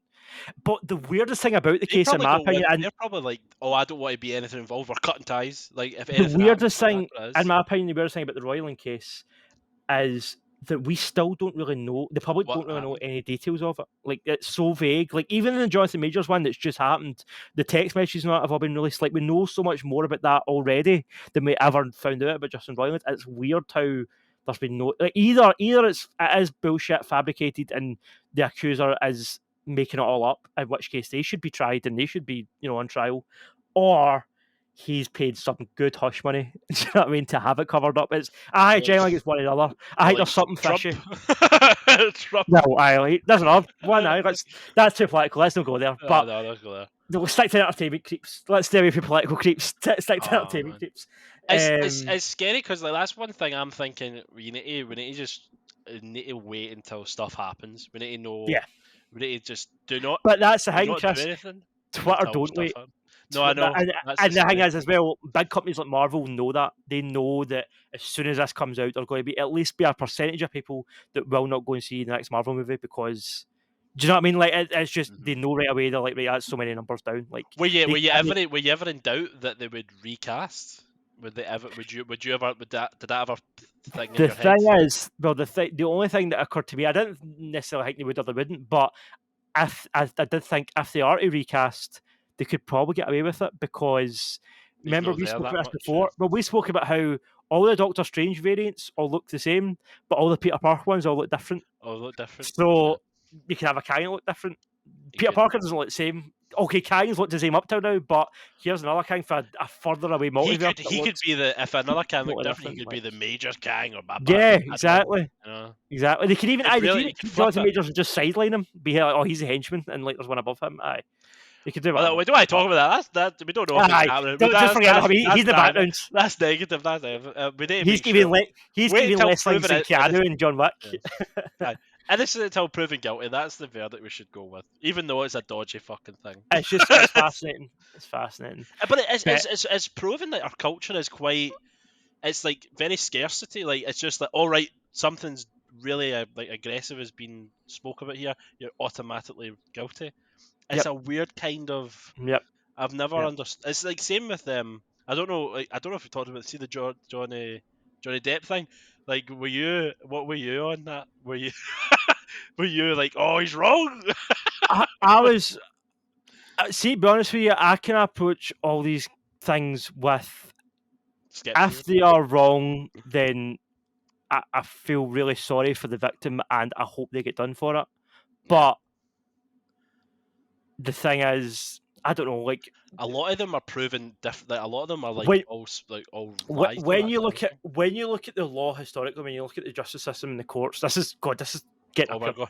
dark rabbit hole. We're going to. Sorry, we won't go back to comic books for a minute and break games and that, right? Whenever this is emotional talk. when you get into all that stuff, where like lawsuits and stuff, I think you just need to kind of approach it as broad-minded as you can and just be like, right, let's look at the facts. Let's not make any major decisions, but. I don't know, man. The internet just isn't like that. The internet just when you look at history and you look at the people that've got away with things, like you look at people that did murder people and got away with it. Look at OJ. Look at all these other people, right? How many didn't do it and got done? Like how many? There's loads that did do it and got away, but how many didn't do it and still did the time? Do you know what I mean? That's it works both ways. The law's not perfect on either side, so. I don't know, man. I'm not even going to go in there, but it's interesting how like. I just don't understand the people that are like are the actual whatever they're on the wrong side. They actually are the person. I don't want to know if they don't want to say accuser or bruiser or whatever, but if they are that person, the lawyer defends them. Like if there's like sufficient evidence that there's video and stuff like that. There's actually a guy that says, by the way, that was all animation. I couldn't be. I don't think I could be a lawyer on either side. I don't think I could be. If I was to do it, I would have to be a prosecutor. But being a defense lawyer, like I've always thought that. Like, but I've heard people talking about it. Like we actually went to see a defense lawyer. Not like personal reasons. I mean on stage. I mean it was a talk. Right, okay. I don't mean I went to visit a law office. No. see that show on Netflix, The Staircase? Yep. So see the lawyer for that, David Rudolph. Did he come? He did a tour and they came to the O2 in Glasgow. So me and Courtney went to that because we really liked The Staircase. So we went to see him talk. And he basically said, he's like, every case, you need to go into it and you need to totally separate it. You need to say, this is a job. This is all it is. I'm getting paid to give this person the best representation and hopefully get them off. That's why I'm getting paid. I'm not getting paid to think you done it. I'm not getting paid to think you didn't do it. I'm not getting paid to become personal friends. I'm here to look at the evidence, make a case based on that evidence that obviously is biased towards the defence, and do my best to back that up. He's like, that's my job. That's the way you need to approach it. Because how could you go and like people that are like pedophiles and like murderers and like, how can you defend? That's a good way to look at it. You would need to have a pure robotic view of it because I don't know. I couldn't do it. I would walk up and just be like, "Oh, this evidence is here. He sounds like he's a creep, mate. You better just arrest him." I couldn't defend somebody like that, man. If it was there in black and white, I couldn't. Nah. But fascinating. Anyway, let's go to fun stuff, Chris. This is dark. Chris, no, this isn't really positive. This is that's still quite serious. Jamie Renner got in a serious accident at the start of the year. I think it was New Year's Day or the day after. It was January anyway. the actual story, it is quite It's quite an emotional. interest. It's quite an inspiring story because he did Inspiring. save a life. Like ultimately, he did save a life. His nephew, he also lives in some big ranch in Canada or something, right? And he was out plowing snow in this big snowcat, which if you've seen them, they're massive. They're like big Massive. monster trucks with big shovels in the front. So he's in one of these, right? He's plowing the snow, and then his nephew needed help with something. He was like, I don't know, something to do with the fence had fallen or something. He was trying to lift it. So he was like, going to come and give me a hand. So he jumped out the snowcat. He didn't put the handbrake on, went to give his nephew a hand with this fence, turned round and saw the thing coming towards him because he'd left the handbrake off. And he pushed his nephew out the way to save him. And it went over him, it crushed him. And like, I mean, we're talking like collapsed lung, so many vertebrae smashed, like it basically Robocopped him, like it just done him. And like his nephew thought, his nephew's the reason we're talking about it. There's a trailer for a kind of interview that's coming up, which we're going to get into. But his nephew thought he was dead. He saw like all this blood around his head and saw him like lying face down, and he was like, "You're dead." And then he phoned 911, and you can hear the 911 call and you can hear him breathing. You can hear Jeremy Renner kind of come back to life almost and be like, that's like heavy breathing in the background. And it is really intense. And you're like, oh man, good for him, he survived. I mean, like we said at the time it happened, in America, unfortunately, the healthcare system is a mess. Awful, But yeah. thankfully, Jeremy Renner and people like him have got money. And if you've got money, it becomes a lot easier when things like this happen. So he also had the best surgeons in the world. Even still, the fact that he's a man in his 50s, proper life-ending stuff happened to him, and he's up and walking now in like 3 months. That's amazing. Like that's incredible. A 3 months recovery if he'd been nearly been dead. That's all that money. His new show Renovations, because that's even before this happened, like way before when he was doing Marvel. Jamie Renner's side hustle, he flipped houses. He's a proper. He's a proper. He's a multi-millionaire. He's a proper property guy. I didn't know that. He's Jesus. like he's made a lot for Marvel, but see most of his money it comes from flip. Him and his missus, I think it is. The two of them just buy wrecks, do them up, and sell them. So Disney Plus gave him his own show, and that's coming out later this month, I think in April, and he's going to be at the premiere. Like that's his first public appearance since the accident. He's going to be at the premiere, so that's why all this was in the press. And then Diane Sawyer did an interview with him. The interview is what we're going to talk about because if you've not seen it, so do you remember the bit in The Boys when the Deep has the thing, the TV special, and it's like one man who was accused of something he never did and was truly a hero all along. Like, see that weird voiceover? Genuinely, no word of a lie. They got the same guy to do the Jeremy Renner trailer for this interview. It's so weird. It feels like I'm living in the Matrix. Like, honestly, it feels like it's no real. Like, it's like one man who had an iron will to survive. Not only a Marvel hero, but a real life hero. And it's like, what the hell? It's so gross and weird, and it seems like even though as a serious issue that happened, it feels like a cash in. I don't grudge him for doing it because it probably cost him a fortune, this accident, for all the healthcare. So he's probably just looked to make some money back. So I don't grudge him. Fair enough, you need to make your money back, mate. Go for it. It's more the production company that I'm like, really, this is the tone you're going to be? Like it's like a pure Dr. Phil like type interview. It's so weird. Sure, but see, to be honest, like he's like it's really redeemed the Hawkeye character. I mean, he was really kind of pushed aside. Like now he is like an actual hero now. Like get him. Fuck the boys. If you want to, Chris, if you want to go into conspiracy land, there's a conspiracy that not that there's not a conspiracy that the accident was fake, right? That was all action. We all know the accident was real, right? But apparently Disney, after the accident, the reason they're pushing him so hard as this hero is apparently because, if you've not looked into this is something else you can go and Google. Jamie Renner has been accused of assault in the past as well. For fuck's sake. Yeah, it's been. This is like I think around about Age of Ultron time. He was getting accused of beating his wife. So I don't think it ever went to court. I think he gets settled out of court, and I think he's still with his wife. I think they're like still together. So I don't know how to go too much in it because I don't know much about it. I don't want to misspeak. I remember something was going on. There was at that time. Go and Google it, do your own research. But there was like a case with Jeremy Renner. So people are saying maybe, as you just said, they're trying to, even though the accident was real, they're using it to win back some goodwill for the fans. Do you know what I mean? And kind of bury the assault thing and paint him as a hero. Maybe that's not true. Maybe that's just conspiracy theory. Up to you to decide. But it is Marvel. Why is there so many assaults in that? I know, what's wrong with fuck? actors? Like, What's wrong with Jesus. actors? Like, Like, yeah, it's it's so weird. oh man, like Violent psychos. Keanu Reeves I know. is an action hero. I don't think there's Be any more bad like words be to him, more like man. Keanu. Be more like Keanu. It'll be so bad if like Keanu has like a long history. Just Nah, like, Keanu's a hero, man. Keanu's untouchable. do you know Like, what it is? Keanu is a guy like sits in a bench and eats a hot dog and drinks a can. I, There's like a picture have of you that. seen? And So have you seen his partner? Have you seen Keanu's partner? no, I didn't know he She's was like, married. Like, did he she's not have like, a I kid don't think. that died or something? That Yeah, I yeah. thought like I didn't think I he was don't going back think to she's that. his wife. I think she's just his partner. But she's the same age as him. It's so nice to see an older Is celebrity it? with not with a young lassie. Do you know Oh, what I mean? that's It's like, amazing. oh my god, he's actually going to be somebody that's like in her. I think she's like 49, so she's like 9 years younger than him. But it's not like Leo going to be like 18, 19-year-olds. Do you know what I mean? It's so refreshing. I'm like, good Is he on not yous. upgraded it? Is he not upgraded it to I think 20 so. only? He I don't can't go know. below 19. Honestly, man. Like, I love Leo, but what are you telling me, mate? Like, get it. And Oh, right, the okay, same, I get it. Yeah, the long time same with that. girlfriend. What's his name for Red Hot Chili Peppers? Anthony Kiedis. He's the same, man. He's always chasing 19-year-olds and that. You're like, I creep, mate. I don't know. I hate old guys in their 60s getting after. It's weird. Anyway, be more like Keanu. That's a lesson Yeah, today. that's Don't it. Yeah, assault be people more and like be like Karen. Keanu. That's what we should all aspire to be.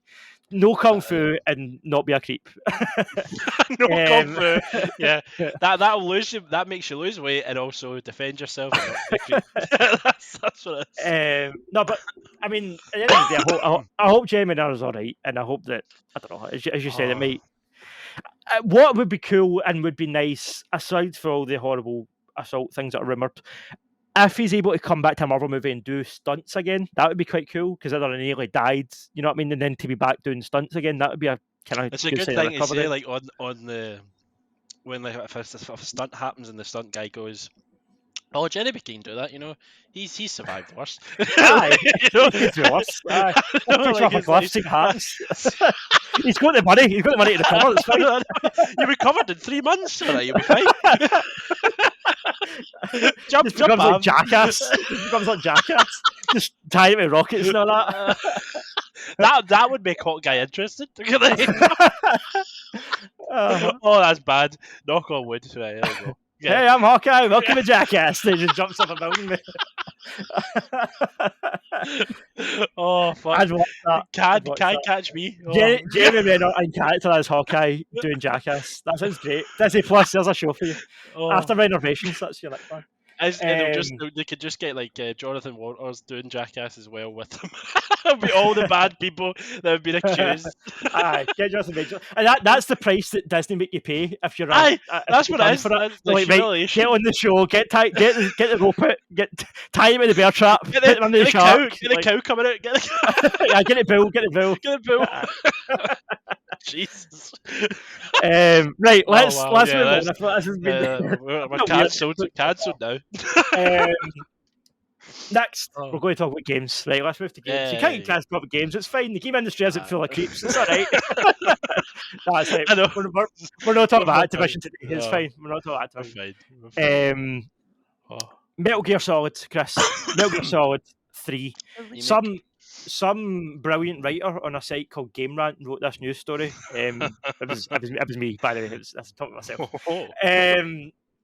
Yes, basically, so Metal Gear Solid 3, if you haven't been following it for the last few years, I'm talking 2 years or something, there's been, well, longer than that, there's been talk of a remake. Since Resident Evil basically came out, people were like, do a Metal Gear remake of like the first game.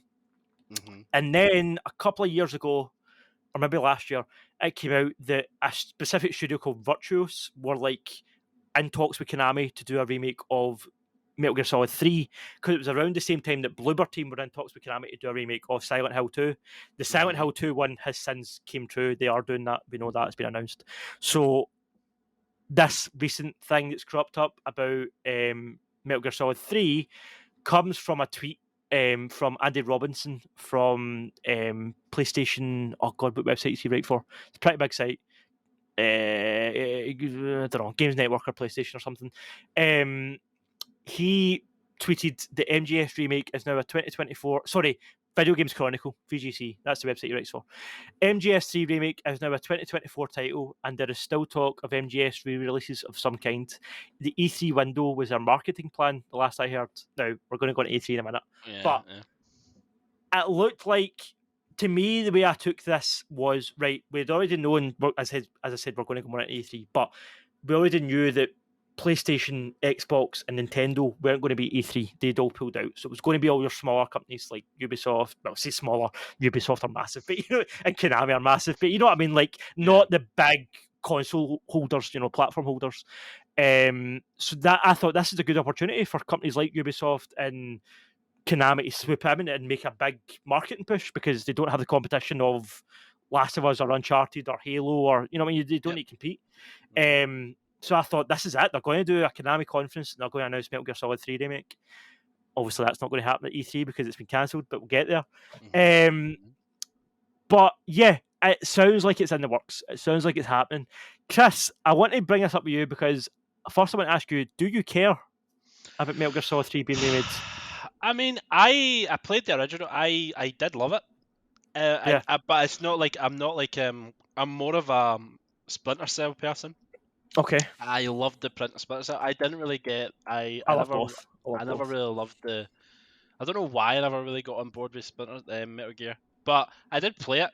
But see any game that was it was a really good game in the early 2000s, and it deserves to get remade. And like I know I played the most recent Metal Gear Solids when it came out in PlayStation 3, and I think it was like the fifth one when Snake was old, and you can definitely see the qualities kind of like Snake. Yeah, the Metal Gear Solid was the one that kind of made the staple of the franchise good, I believe. From what I'm hearing, is that right? For the first Metal Gear Solid, you mean? Yeah, from like the first one. Oh yeah. 3 was when it put it on the map. Yeah. Then... So, well, I mean, Metal Gear Solid for me, the reason, I mean, it's my favorite franchise, right? So I'm obviously just going to be a pure fanboy here, but it really did move the needle for video games, for storytelling in video games. Like the first Metal Gear Solid game on PS1, there had never been a story like that. There had never been a cinematic story with cutscenes with a beginning, middle, and an end that all tied in, had layered characters, had relationships between characters, had world building, all this stuff. It was groundbreaking in that sense. It did totally change the industry forever. Metal Gear Solid 2, I love it, but it's pretty controversial because it was Kojima pulling a bait and switch. Everybody wanted the exact same thing again. Kojima didn't give them that. He made you play as Raiden, this little blonde bitch boy that was like not a real American hero, but in hindsight, such a genius decision. I love that game. I love the meta commentary in that game. I love everything about it. Metal Gear Solid 3 was them. It was technically a prequel. Metal Gear Solid 3 was a prequel because it was based on the lore's very complicated. If you don't know, you don't know. You're not going to know, right? Just accept it because there's a lot to it. You basically need to, unless you grew up with this franchise, you're not going to have a clue. But basically, the main hero and villain of the first game are clones, right? They're clones of this soldier, and the reason that this soldier was cloned was because he was the greatest soldier that ever lived, right? So in Metal Gear Solid 3, that's who you're playing as, Big Boss, right? So it's back in the 60s.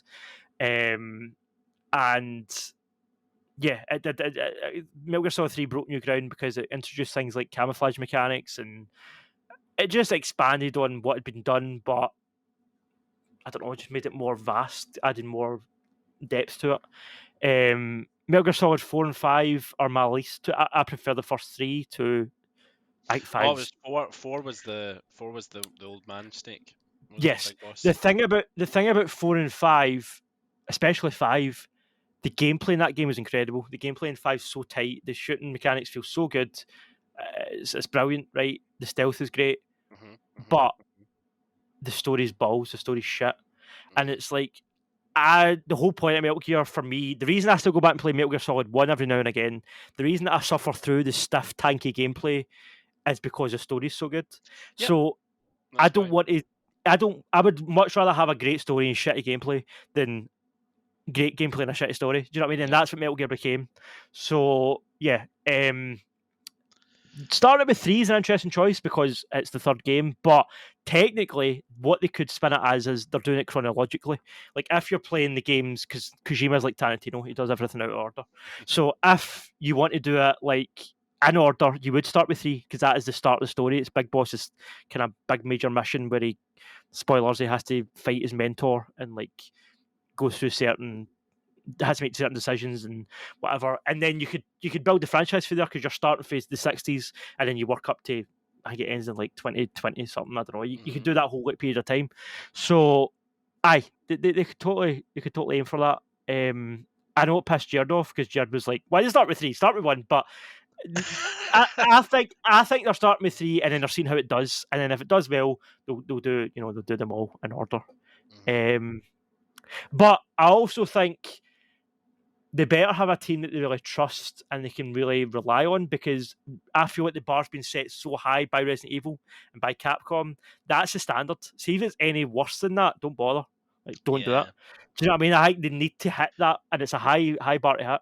I think So, they've got the graphics up. See with the Metal Gear Solid 5, they've got the graphics to a T. So the well, visual elements are there.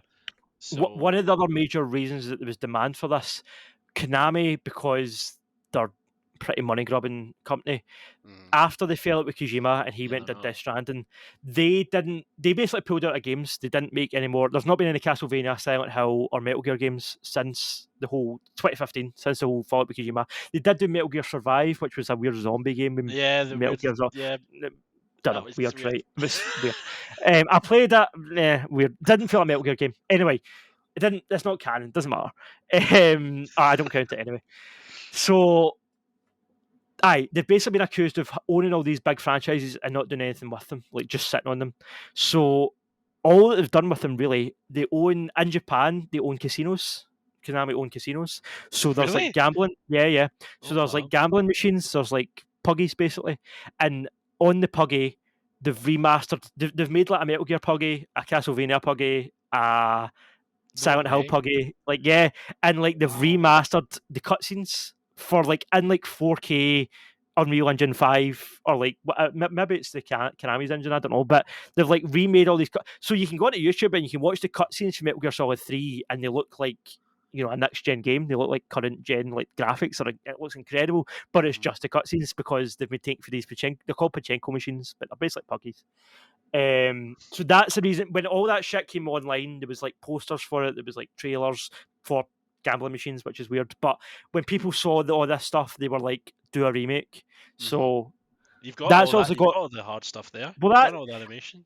I think that Konami are thinking, they're probably looking at thinking this is free money. Like, if there's a demand for it, if we know that thousands of people on Twitter who have already said they're going to buy it, why not? Why don't you get a team to remake it? Do you know what I mean? And it's free money for them. I don't think they're doing it because they love this. I just don't see Konami as the sort of company that are doing it for the love of the franchise. Like, I think Capcom genuinely love Resident Evil. I think there's a genuine passion for Resident Evil within Capcom. I don't think there's a passion for Silent Hill or Metal Gear within Konami. I just don't think it's the same relationship. Is it because it's Kojima who made them?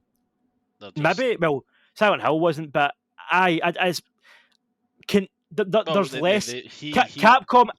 I guess the big difference is Capcom develop and publish their own games, so it's all done within Capcom. Whereas Konami used to do that, but now for these remakes, they're being developed by. Well, this one's apparently this company called Virtuos, and the Silent Hill one's being developed by Bloober Team. So it's being developed out with Konami. So all they're really doing is saying, you can use the characters, but we are taking a cut.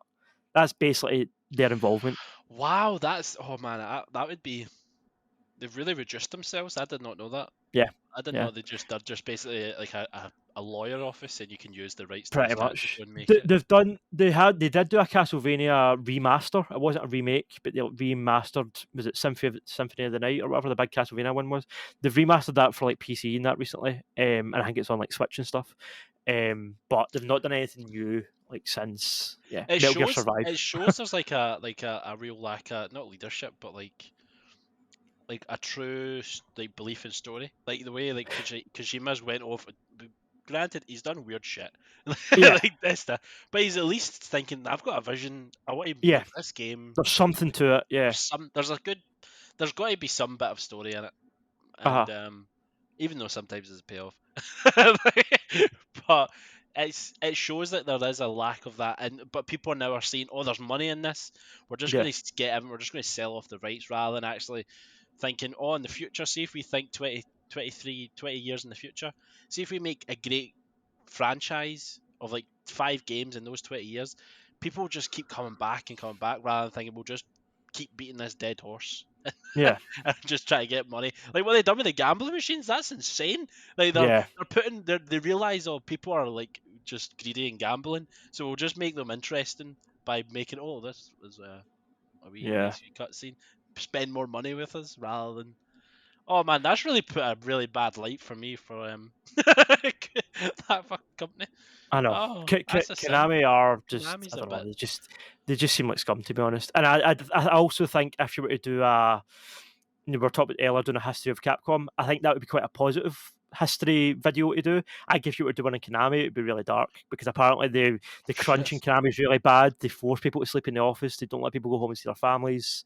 Like there's some proper toxic shit going on at Konami. Like they're Jesus. basically like slave traders. I don't know if they're that bad, but they're like, yeah, they're pretty rough to work for. People have had breakdowns in the office and they've not been given any like mental help. They've just been left to deal with it. Like, yeah, it's pretty messed up. I That's think yeah. from what I've heard, and there's also apparently pure surveillance. Like, there's cameras everywhere. They pure watch you and all that. Like, if you're So not there's a working lack enough, of if you're trust. too, if you're in the Yeah. toilet for too long, if you're like on a fag break for too long, like all that kind of thing. Like, either they're proper like That's a bit again, that's scary. from what I've heard, That's but yeah, apparently that there's. from what I've heard on my close link. No, this is just that. No, don't pull that shit because people actually think I know stuff. This is just for Twitter. Like that's just shit I've read on Twitter. It might be. It's from people that say they used to work for Konami, but it could be bullshit. They might have not. Do you know what I mean? It's just people can pretend whatever they want on Twitter. So It's like even like the rumors with Rockstar, like like when they were doing things, they yeah, fire off the whole staff because they yep, don't want them to continue in the next game to sell secrets or whatever. You're like, yep. what the I know, fuck? I know. Like, why is this? Like, I don't know if it's just the gaming industry. I've never heard it in another industry where they just let go people just because they don't want them to continue working on a project That's and stuff like that. It's a that's weird vibe. That's quite a big thing that I've been thinking about, and I've been toying with whether to put this is a wee peep behind the curtain. I've been toying whether to put this into my next script for Fandom Wire. I'm doing a Oh, video essay controversial. on I'm doing a video essay on AI, the rise of AI, and how it can affect. I think it will totally change the gaming industry. Like, there's certain videos that I've seen that's literally just people typing in make a mountain landscape and it just does it like that. Cover it in snow, it does it like that. Put in trees, does it like that. And you've got an environment that you can just make a game like within seconds, right? It's insane. I With genuinely think Chat GPT, it does that. it's not Or ChatGPT, it's called Opus AI, this one. You can look up the so videos, Opus AI. it's specifically It's for for that kind of. environmental design. It's for environmental design, Wow! right? Oh my god, that's terrifying. But Chris, well, that's the thing. It's only a matter of time. So you've got that, right? You've got a video that Corridor Crew did recently. I don't know if you've watched it, where they basically make an anime using AI. So like this guy and his mate The just buy animation, some. like Well, they the buy some like cheap cosplay costumes, right? Just like cheap, I don't know. And then they just get a green screen and they just a small film crew, maybe like 3 people with cameras, a boom guy, and those two, right? So a crew of like 5 people, right? Like me and you and a couple of mates could do it. Like it's a really small team. They basically just film themselves in front of a green screen doing certain things like anime poses, like pointing and like shouting and like fighting and right. And then with that raw footage, they put it into the computer and the editing software. They connect some sort of AI plugin. I can't remember what one it was they used, but go and watch the video. It's really interesting. Um, and they basically it's just like a filter, and it goes over the face, and all of a sudden it's a cartoon character that's doing these movements, even though I might not go it was a guy in a suit in front of green screen, but it turns into animation. And at first, the big issue they were having was the flicker. wow. So like between frames, it was all flickering. So it was like the hand was all like shaking and stuff, and it was all this like jitteriness. They managed to smooth it out to a point that it generally looks like an anime created. Not only that, the kind of scary thing is you can do it in a certain style. So see if you, I don't know anime uh, uh, artists, Okay, yeah, but yeah, see yeah. if you do, you can be like do it in this guy's style, and it'll look like an anime done by him, even though he didn't have it to do with it. Like it's insane, right? So there you Jesus. go. In the video they do it as an anime because also they're anime geeks, but you don't need to do it as anime. You could do it as a Disney cartoon. You could do it as Homer Simpson. You could do it like Simpsons. You could do anything you wanted. Like, do you know what I mean? There's no limit on it. Limit. So you you think about that and you go, right, well, that's cutscenes away. Nobody ever needs to animate a cutscene ever again. All we need is a couple of guys in front of a green screen to like act it out, put it through that, put a filter on it. There you go, there's your cutscene. Like, right, so there's cutscenes away for the industry. Now you've got environmental design has been done by AI. Mhm. There's going to be, I hate to say it because we've got a close pal that's a programmer. I think programming is going to go the same way. I think AI is going to be writing code in the next 5 years. Easy. Well, it already writes code. Like Right, it's insane. it's halfway there. I don't think it's perfect, but it's getting there. And the thing is, the more that people work on it and try it, the better it's going to get. Because these machines, it's called machine learning. They learn. That's what they do. See, one thing do you know what it would be really useful for as well. See if you're like wanting to develop concepts of things. Yeah, It's to like see if it'll work. you can show prototypes to Yeah, people that's a and good sell it. point. And without That could spending any be, real money, you don't need to spend any yeah. real money. Yeah. You could So spend yeah, like a day. so there you go. There's programming. There's environmental design. There's what was That's the other one. one I saw? There's a major. I mean, you've got 2D art, so you could do all your like you. I mean, you're a graphic designer, Chris. You could do it My all in job's AI. already gone. You Yeah, could my right. job's. You've got AI art now, so all your posters for your game you could just put through an AI. Like it's insane. I genuinely think the industry's going to change. Right.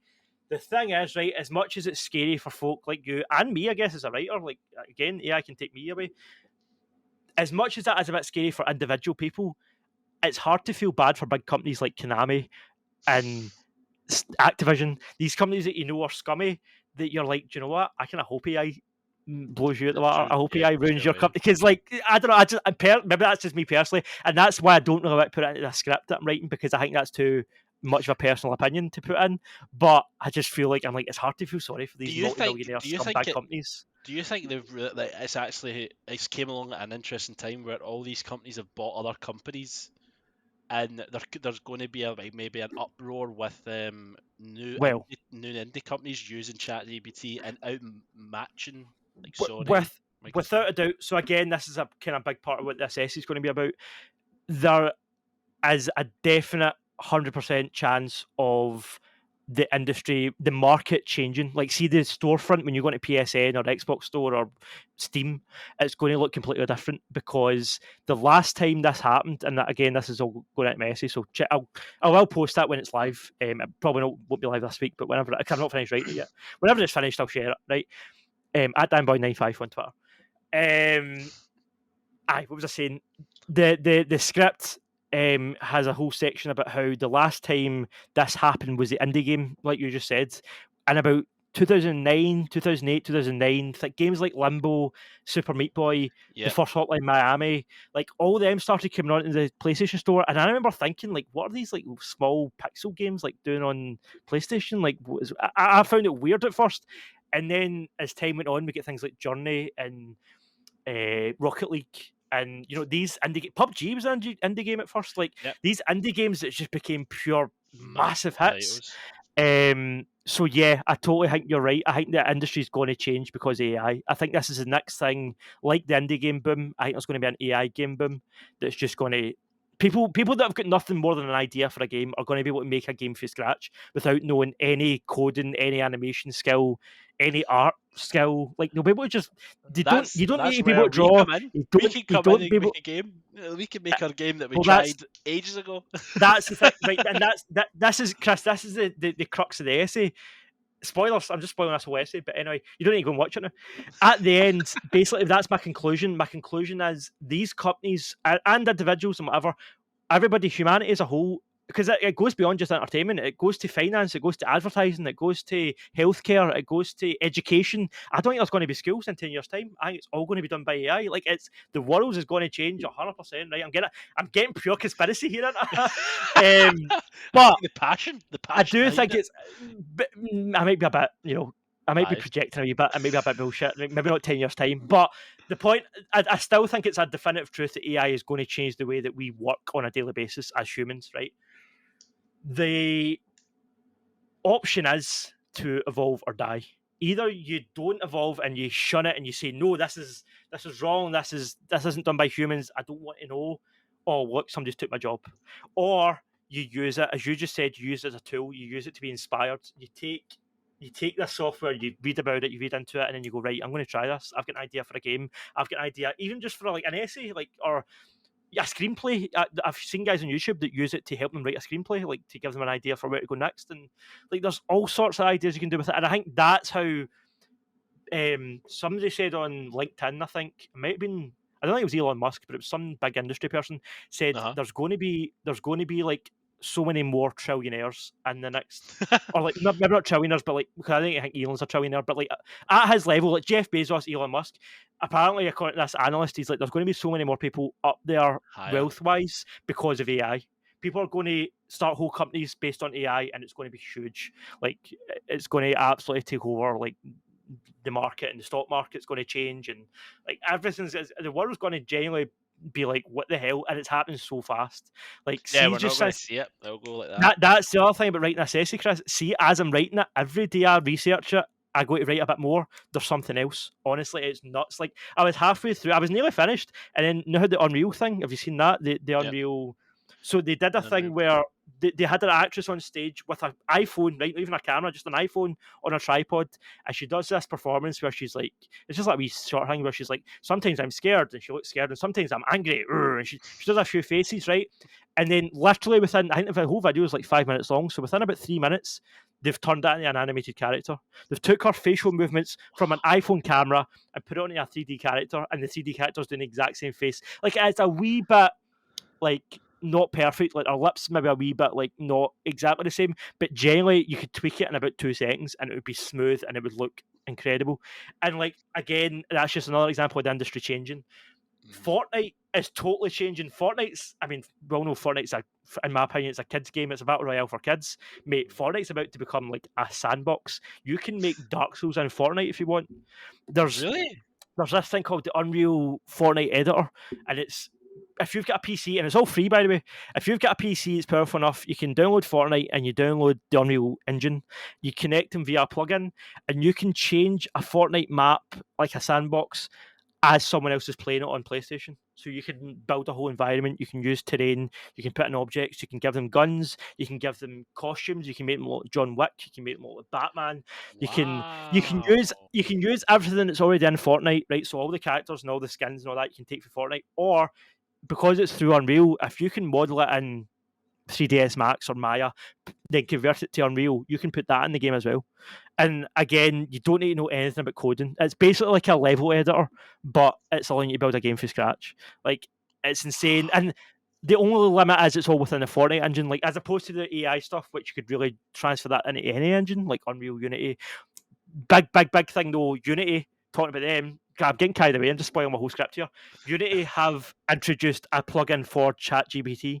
So ChatGPT are about to launch GPT-4, which Yep. is going to up the game from just text. You're going to be able to do, you can put images in and say like, give me a description of this image, and it will write a description. Like it'll write you like an essay based on like an art. You can put in the Mona Lisa, and it'll give you an essay about the Mona Lisa. Like stuff like that, right? Mate, see if I was still in school, Chris, see if I was still in school, I would do no homework No, at you would all. do nothing. All my You would homework do would be done by AI and none of the teachers would know it. no, I'm so jealous of the Waynes at school, you know, man, because I'd be cheating so much if it was me.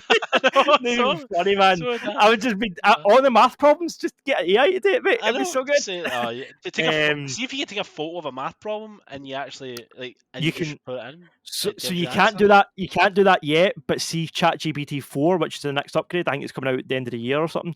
You'll be able to do that then. You will literally be able to scan something. There and it can won't just be any analyse it. schools. There will not be any It's, schools. mate, I'm telling you, it's going to be everything's going to be homeschooled by AI. It's insane. What was I saying? I'm getting distracted and carried away. So the ChatGPT plugin for Unity is kind of like, see the thing I was talking about with the environments. It's kind of the same thing. It's literally you open Unity. There's a wee taskbar at the bottom. Again, this is still proof of concept. It's not been officially released yet, but the proof of concept was done by a Unity editor. So they've talked about evolving or dying. Unity are embracing it. Unity are like, no, let's get on board with this shit. So already it's a prototype plugin, but you can download it. You download it it doesn't work perfect yet. They're still working on it, but it's basically just a wee search bar at the bottom of Unity, and you just say, make a ninja character. Ninja character appears. Make a big evil gorilla. Makes a big evil gorilla. Put them in a derelict house, and it'll put them in a derelict house, have them fight and have the ninja win, and then it will just like simulate an animation where he's like fighting with a sword and then he'll stab him. And like there's no animation being done, there's no coding being done, it's literally just typing in sentences. I don't like the lighting here. Can you change the lighting to be more more positive, and it'll make all the lights brighter. I don't like this part of the room. This the TV in the corner doesn't fit. Can you change that to be a vase? It'll change it like that. Like honestly, Chris, it's That insane, and sounds it's happening. insane. It's happening before your eyes. Like the guy's typing in hit return and it changes it. It's scary, but it's incredible. Shit. So Oh yeah, man, that's I'll a be big putting AI that in my tangent. job now, man. I'm gonna be talking I'm, about we should be doing this in AI. I- Like, I'm AI sorry, I'm boy. sorry, to go on a big tangent there, but it's exciting and it is going to change. It's going to change. It is related to this stuff because it's going to change the entertainment industry. We were before we were at a big side tangent about AI. We were talking about Metal Gear, right? So let's get back to gaming stuff. Give us stuff. Um, Good man. Chris, I like this because this is stuff I can ask you if you're interested in, and you're always a kind of good barometer. VR technology, yes or no? What do you think? I I said no in the beginning, but now the way it's developing, I think we need to, it's too early. I think Right. it needs to be in the next 20 years. We need to get away from using controllers to actually really embrace it. I think there needs to be a huge jump for people to really embrace it, because at the I, moment it's just a pleasant add-on. It's not an actual. This is the experience you're getting. Do you think? I I am in the boat where I guess I'm kind of the opposite actually because at Oh yeah. first Oh. I was very much behind it. I was like, yes, let's do this. This is cool. This is awesome. Let's support this. Oh, you're now going back in I've got the favor. PSVR. I got the PSVR. It was great. I really enjoyed it at first for the first couple of months, and it's good. Like I think you were up that New Year, we were all playing it, and like it's a Oh good yeah, laugh when you go Spider-Man. on Yeah. holiday. You can take it to like a lodge or whatever, and you have a laugh playing it. But in terms of replacing gaming on like a daily basis or like a nightly basis when you come for work, are you going to really put the headset on, stand in the middle of the room, get the controllers, set up the game, or are you just going to sit on the couch Yeah. and lift the controller? Like it's just so much more convenient. I Yeah. don't think I'm at the stage now where I don't think that it's ever going to completely replace a TV and a controller. I just think that there's something about, and because controllers are getting so good, like the PS5 controller with all the haptic feedback and stuff, I think there's more there that they can lean into technology wise than VR. I think VR should be an as well as and not instead of. But the problem there is it's so expensive, which is where we're going with this, by the way. So expensive that most people can't afford both. Most people, it is one or the other. So the reason we're talking about this, the PSVR 2, in its first 3 months, has done pretty poor numbers, pretty piss poor numbers. Really? Like really And exaggerated? Like it's not selling well at all. It's wow. selling so right, hold on here. According to IDC, which are like an analyst company, the PSVR 2 is projected to sell around 270,000 units between its release date in February and the end of March. In comparison, that 2 month period, the original PSVR sold nearly a million units, 915,000. So that's 3 times as much in the same amount of Wow. time. Now, the big difference there is the PSVR was not as expensive. PSVR 2 is more expensive than the PS5. So you're asking people to buy a console that's already the dearest PlayStation that's How been did released that so even far, right? get through the You're gates? real, you're asking people to spend £500 on a console, and then you're asking people to spend £550 on a VR headset to go with it. Like No. PlayStation is still the cheapest way to experience VR. Like Vive, Oculus, all that stuff Yeah, no, they're quite yeah, they're is more expensive. higher. If you're taking into consideration that that's all built in PC, right? If you're starting from nothing, you don't have a console, you don't have a PC, you don't have a headset. The cheapest way to do it from scratch is to get a PS5 and a PSVR 2, right? But that's not who it's for. It's not for people that don't have VR. Mhm. The people you're selling this to are people that are already into games, already into tech, already have a PC or a PlayStation or whatever, right?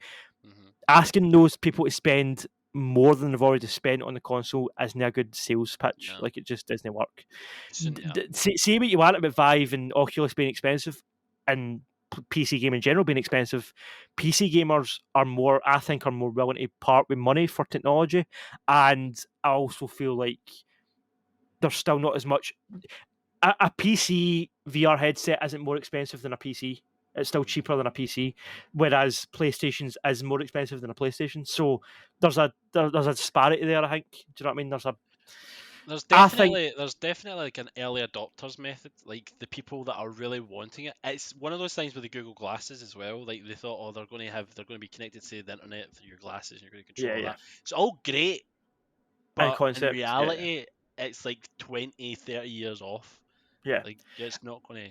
Also, the thing, I totally agree with what you're saying about early adoption, but the thing is here, usually the biggest sales period for a new product is that early adoption period, the first couple of months. Yeah, that's This, good if trash. this is a highlight, if this is a high point of It'll go PSVR down. two, and it's already not doing well, it's not a good start. So what the analyst guy says, and I totally agree with this, they need a price cut. They need to do a price cut. They need to reduce the price. Why is it so expensive? Is it just because the equipment The is tech, high yeah, it's just quality or it's it's oh new? yeah. I mean, all the reviews of PSVR two, people that got it, I didn't get it, but people that did get it, it's Say it's been great. praised. It's maybe great, yeah. It's maybe solid, but pardon me. But the big sticking point for a lot of people was it's not completely wireless. PC headsets, for the most part, are now completely wireless, whereas this thing still got one cable. It's far less than it had before. PSVR 1, the one I've got, you've got hundreds of cables. PSVR 2, you've got one cable, but it's still a tether. You're still connected to your console. Whereas PC and Vive and stuff, you can move about freely. So that's the Yeah. difference. I've definitely seen ones that are really exciting where you're like on a treadmill kind of thing Yeah, in yeah, VR, but yeah. you're like on a circle thing. I've seen like that is the So future. I think in the next 20 years, like I've seen I've seen that it's too, Chris, right? And I think it's really cool, but I think that's even more niche and specific than this. Like, I think you've got oh your yeah, gaming that's it. market, right? You've got your gaming market, after that owns a PC or a console, right? You've got them, that's a huge part of the population, right? Mhm. You then narrow that down when you say, right, what portion of those people are interested in VR? It's not as much. Yeah, What portion of those people are interested in VR with a treadmill? It's even less. Do you know yeah, what I mean? I sure. feel like you're just going a bit too specific. And for how expensive the tech is at the minute, as you said, as the years go by, this tech will become cheaper and it'll become more easier to buy because it'll be cheaper. But at the minute, it's just such a niche thing and It's it's so niche. It's expensive niche. that it's like, is it worth spending? Is it worth spending £550 on something that you'll probably play for a few months and then it will just go on your shelf and it'll only come out at special occasions? Is No, that worth £550? Like, it's not to no. me. Yeah. It's interesting So the fact that it's one of those things when you're in games or even watching the Matrix and stuff. That's what you picture when you're using VR. Like in my mind that's what the future is. Like you're not going to be using. It's like when Apple come up with a new like they were the first company to stop using disk drives in the laptops. They mhm. eradicated that. There's going to be elements of that in the next 20 years. This game is going to be a lot slower because it'll be elements because there's chips coming into people's heads with Elon Musk. There's going to be all that that will get the Are VR you? experience a little bit more involved in it. Yeah. Are you But talking about the Alzheimer's chip? I was reading about that. That's mad. I don't know. No, But I know there's trials where the, people actually well, sign up to get chips in their head. I know that. there's a patent. No, but the thing I'm talking about, there's a patent for this chip that you can get in your head, and it's basically like a backup memory card. It'll back up. Apparently, the concept is it'll connect to your cerebral cortex, and it'll back up your memories. So that if you ever get, Wow, interesting. if you get to be in your 70s or 80s and you get dementia or Alzheimer's, that'll kick in, and you'll still remember everything, even though your brain isn't doing it. The chip will be able to do it because it's backed everything up. It's nuts. It's That scary. do you know what annoys me? It was patented. Like it's somebody that's going to make money off of that. Like Yeah, rather than yeah. saying this is At something the good end, for humanity. We nah. can At the end of the no, day, it's all about money. at the end of the day, So everything's a business, and it's the same with the AI stuff. The only reason that's getting pushed so much is because people are going to make money off it. Everything's a business, everything's a market. It's just the way the world is, unfortunately. But it's going to be interesting how because a lot of the stuff with the AI it copies stuff that's already been existing. yeah, So it takes from the internet. Yeah, it's going to be it's going to be exciting to see how creativity is going to be in there. Like, how is something original going to be made? Is it going to be original through plagiarism or whatever? What's going to happen? Is well, it going to be when whatever? I was talking to Danny about it, I was joking, basically saying that there might come a day where it's like a selling point that this was made by a human. It'll be like most games nowadays are made by VR. Wow, This yeah. one was made by a human, coming by our game. Do you know what I mean? I can see that being like a niche thing in the future. Like, That's a filter in oh, the category. this game was made by a guy. Let's play it, see what it's like. Like, do you know what I mean? I like Oh no! games made by humans, games made by AI. That's how you'll filter it. Oh man, I that'll don't know. be. Oh, that is what it's going to be like. It'll be like, do you want a kind of unique experience? This is came from a human's Mm. brain. If you want Yeah, a kind of Call of this Duty, is like the old get days. COD. Yeah. Oh This is like man. the good old days for humans Do you make want to games. experience glitches and unfinished games? They go here. The real human experience. Um, Oh man, yeah, I don't know. I mean, I think that's VR2 will depressing. get a price cut, but it's an Ah. interesting commentary on just the state of the gaming industry. I think like Do you think they would ever? Do you think that's a massive kind of headline moment where like sheep in headlights where they're not going to continue with VR, or do you think they're still going to do it but just at a much niche market and maybe not produce as many things? Do you think I this is going to think stop it for PS5, I think PlayStation? if they reduce the price and it still flops, this could be their last attempt. This is it getting killed. Mm. Yeah, it could be because normally I'd say no, there's only a second go. They'll try it again, but PlayStation will kill things. They've killed their portables. Like PSP was huge, PS Vita wasn't. They killed it. They killed Do you know what I mean? And I think this could be the same. Like PSVR one was huge, PSVR two isn't. They'll kill it. They will. I don't know. We'll see. But with VR, there's so many other companies doing it that it's not going to go away as a whole. It's not like it's going to become a thing in the past. Like, oh, we tried it and it didn't work. We don't have it anymore. Like other companies will try it, and as we were saying, when the parts get cheaper, undoubtedly smaller companies will even try it, and you'll get like budget VR headsets. You'll get high end VR headsets. It'll become a whole industry in its own. Like the way that smartphones are, the way that like back in the day, phones were dead expensive, even though they were pieces of shit. Nowadays, you can not spend a lot of money and get a pretty Yeah, good pretty quality good one. phone, Yeah. or you can spend the premium price and get an iPhone or get something premium. So there's a range there, and I think VR will be the same eventually. It's because it's a Once the new parts market. are, It's a yeah, new market. Nobody knows because even like the meta universe, I think that got shot. Like people yeah, like you're diving too much into it and saying, "Oh, this is what it's going to be." You need to yeah. stay. It's like stepping stones, and then you build up it, and then people get used to it, so it's not such a scary thing. Like, oh, I'm immersed in the matrix now. Like, yeah, it's like you have to do it step by step. But But I think it would die. But I think PlayStation might not continue it if it yeah, doesn't sell, which is sad.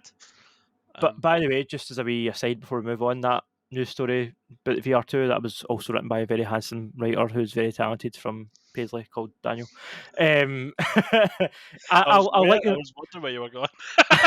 I'll link them below. I'll link both because I did write both of those articles, so I'll put them below. I didn't write this last one, but this one is the big one. This is the topic one for this week. Topic news story, whatever you want to call it. The, Chris, the main E3. daddy. Talk about things going away. E3 is not happening. Again. Cancelled again. So, This was it. This was the big. This was a big comeback. This was the underdog story of the gaming event of the year. Nah, it's not happening. Sorry, do you boys. think that's because like every big they were saying, oh no, not all the big guys are not going to appear. They're just going to cut it out.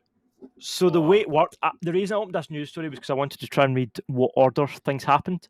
But basically, got announced that E3 post COVID. So the last E3 before COVID was the first one where they opened it to the public. It wasn't just press. Public could buy a ticket and go. Mhm. People didn't really like that because the press didn't like it because it's an event for press to learn It's about for them. games. Yeah. The public didn't like it because they opened the door to too many people and there was queues, like 4, 5, 6 hour queues to play a demo. Like people went and spent the whole day queuing and got to play like 2 games. On, Like so yeah. the public, and they paid a fortune again. So the public were pissed off because of that. The press were pissed off because the public were there. And then COVID happened anyway, so it just got all shut down.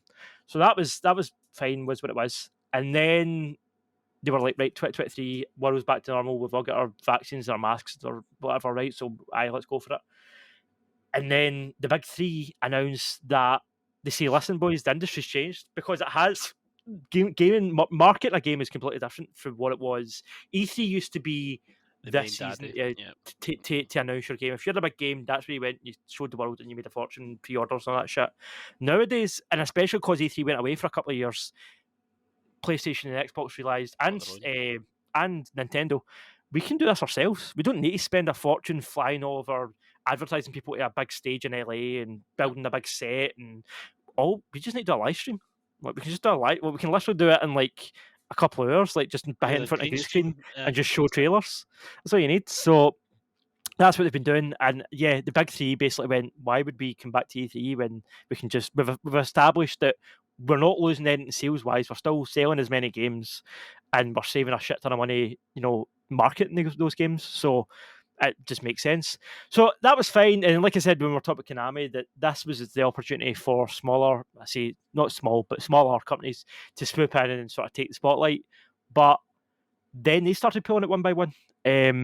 I can't remember who. So I think Square Enix pulled out first, and then I believe it was Warner Brothers, and then I believe it was Wow. Ubisoft. I think no, that was the order. It's not in this article, but I'm looking for it. But basically, like a few of the kind of smaller names, but still big names, pulled out one by one, and then eventually it was just like, well, there's no point in doing it. Now, this Wow. sucks, right? I don't. I mean, Yeah. E3. I don't value it for like. I'm not like, oh, this sucks for the industry because how are we going to see trailers? Like, I don't. We'll still see trailers. It's not going to affect that. But I like the experience. I like the cringe of E3. You always get somebody on Oh, stage there's that always forgets their something. lines. Yeah. Somebody that's playing Wii music and doesn't know how to play the drums, or just something funny happens. Somebody says the F word on stage we're not supposed to, and you see all the organisers like, oh no, Oh like no. there's always just some good cringe shit at E3, and we won't get that anymore. Also, we will not get just the experience of like before it. You're speculating what's are Ubisoft going to show Splinter Cell this year, or Rockstar going to turn up for the first time in 10 years and show GTA 6? Like, there's no that speculation going on, Yeah. and I like doing a prediction episode. I like doing results, seeing how much you guessed, and I don't know. There's a whole kind of like meta commentary to it that. And it also sucks for the podcast because it's something to talk about on this. Do you know what I mean? And it means we're not But going to get to. So, it's in a weird way it's ruining the community element of the mhm. gaming. So there's the companies are just saying, well, we can save money by not doing this. We're going to do it on our own. But it's interesting. I was shocked that even the smaller companies didn't take advantage of this. Like this, Yeah, that could where E3 could have focused their gaze and saying, right, okay, yeah, now who cares? Like the big companies used to run the joint. Now yous can come in yeah. and be more I like functional. IO could have came and Shocked showed at their new James Bond game. They could have showed the Indiana Bethesda. No, Bethesda on Xbox now. I was going to say they could have showed Indiana Jones, but they couldn't because they're Xbox now. But I'm you know what just I mean? Like, shocked. just Like certain companies could just show up. The Metal Gear Solid 3 remake. Like, you could have had all these big announcements, but I think it no, was it's because like not when was happening. the last A3? Like it was 2018. 2019, So it was 19, a I think. 19 with 19. Yeah, So it's been away for about 4 years, and it's just they've not made any money for 4 years. Maybe it's harder to kind of say, right, okay, we can put up money here, and we're going to get people to come through. But I also, don't like know. even like DC fandom and stuff was awful. Like. Yeah, yeah. So it's like the live streams aren't the best way either. So it's an interesting kind of. One other thing I wondered. Now this could be pure conjecture, so don't read too much into this. But one thing I did wonder: the guy that was meant to be organising this E3 organised GDC, the Game Developers Conference, which we were talking about the Unreal thing with the actress that changed. That was at GDC. I also wrote another story this week for Game Rant, and I'll just read the headline: multiple reports of assault and drink spiking reported at GDC. So Jesus yeah, Christ. apparently the after parties, these kids were going out spiking girls' drinks, and there was all sorts of Oh harassment going on. And no. now the organizer of GDC was also meant to be organising E3. It was the same guy. What was his name? He had a weird name because I remember thinking it was misspelt, and then I proofread my article, and I realised no, that is his name. Um, can't remember his name, but it's the same guy that was meant to be hosting. Guy Blomberg. Guy Blomberg. Guy He Blomberg. Guy. His he name's ho- Guy. his name first name's Guy. So he hosted. He organised GDC, and then all this shit came out about harassment and stuff. And then the next couple of days, E3 gets cancelled. It just I don't know if there's a connection there, but I think that maybe it was looking like it was borderline going to get cancelled because after he was pulling out, and then this GDC stuff hit, and it was like, right, that's it. You're not doing it because. Do you know what I mean? I think that could be the nail in the coffin kind of thing that just Mm-hmm. shut it down. I don't know. That's just me guessing. Maybe I don't have anything to back that up. I'm just purely putting two and two together. But I just think it's It's a bit coincidence. fucking. It's fucking weird how. The human race is It sucks how a couple of creeps managed. spiking drinks Yeah. managed to ruin a whole event for everybody. Right? That's not good. Aye. If that is true, then that's what's happened. And that sucks. But yeah. It shows the human race is a fucking pile of shit. The AI You was know? right, Chris. They should kill Aye, us all. The they AI should are right. kill us. Fucking hell. Mm. Oh man, Well, it's so the thing weird. is, though, the announce. Well, that's the thing, right? We're this close to E3. It was meant to be June or July, so we're this close that the announcements that were going to be made are still going to be made. Like if Yeah. Konami are actually working on Metal Gear Solid 3 remake, we're still going to get a trailer. They'll just do it as with Silent Hill. They'll do their own live stream thing. All the announce if the Splinter Cell remake or reboot is happening, Ubisoft will announce it. Like all this stuff that's rumored to be E3, it's still going to. We're still going See, to but get it. that was the beauty of E3 though, that you had a collaboration of one company that had every single update of a new game there. And now Within if like they a all weekend. Yeah. yeah, exactly, within a weekend, and if it all gets split, there's going to be people that miss stuff. There's going to Yeah. be people that games get launched and people are not going to be interested because they didn't realize it was there. There's going to be all of that nature because they know the individual companies need to get the marketing right, need to do all that, even though they did do that anyway. But they're not going to have like a collection of stuff with The, E3 saying, "Oh, we've launched this," and the other thing, now again, this is just me predicting conjecture. This is nothing based on fact, but I'm doing a lot. I'm doing a lot this to whole do. show isn't based on. This is also point. We don't know. We don't know shit. We are useless. Um, but what you're saying about that though, with individual companies, I think that could feed into the whole consolidation thing. So we were talking earlier about how PlayStation, Xbox are buying every small company, like they're Yeah. just gobbling them all up. Listen, if let's say Konami have got a big trailer for Metal Gear Solid 3 remake and they don't want to show it on their own YouTube channel because it might not get as many hits, they give your man at PlayStation a phone and they say, "Oh, you're doing an event in September. Can we just hold off and we'll show a trailer there?" I no bother. Oh, there you go. There's a partnership between Konami and PlayStation. All of a sudden, this game looks like it's going to be a big hit. This is the guys at PlayStation think this Metal Gear remake is going to be a big hit. Let's just buy Konami. Do you know what I mean? And then I think it could lead to more. These partnerships could lead to more consolidation Mergers. and Yeah. more mergers. I don't know. Again, that's just a pure guess. It might be bullshit, but I can see that being the case. I can see that way. Konami, the way they're going, the way you're describing them, sounds like that's what they're I up mean, for. They're like, we I don't want to wrote run this company anymore. like, I wrote a piece that was in the Metro newspaper. Did I tell you this? I wrote a piece that was no, in the Metro newspaper, which is a British newspaper if you're not from Britain. when was this? A couple of weeks ago, it was a piece that I wrote on Ubisoft. Basically, it was a prediction piece. My prediction was basically that Ubisoft will be bought by somebody by E3. Obviously, it's obsolete now because E3 is not happening. But when I wrote it, it was basically the idea that either PlayStation or Xbox are going to buy Ubisoft, and then we're going to get to E3 this year, and they're going to walk out and they're going to announce a reboot of Far Cry, a reboot of Assassin's Creed, a reboot of. That was kind of the way this predictions article was going. I'll link it below if anyone wants to read it. But it's still on the Metro website. That is Yeah, amazing, man. Fucking hell, well done. I thought I told you that. Yeah. No, Um. you kept that hidden gem. Fucking hell. T- That's a bit. But I just, I mean, also as I said, that article's obsolete now. But I think Ubisoft will get bought by. Still, regardless, ET being cancelled, I think Ubisoft will get gobbled up by one of the big two. I think Konami aren't that far behind them. I think they'll be the same. Square Enix, I don't know because Square Enix, the American arm of Square Enix, so like your Tomb Raiders and all that get bought by Embracer Group, which are another huge conglomerate company. But the Japanese side of Square Enix, so like Final Fantasy and stuff, they are still owned by Square Enix. I can see Sony swooping in and scooping up the Japanese side of Square Enix because that's really Square Enix is half a company now. Like, see the guys that made Guardians and the guys that made what was I just said, the other American one, Tomb Raider.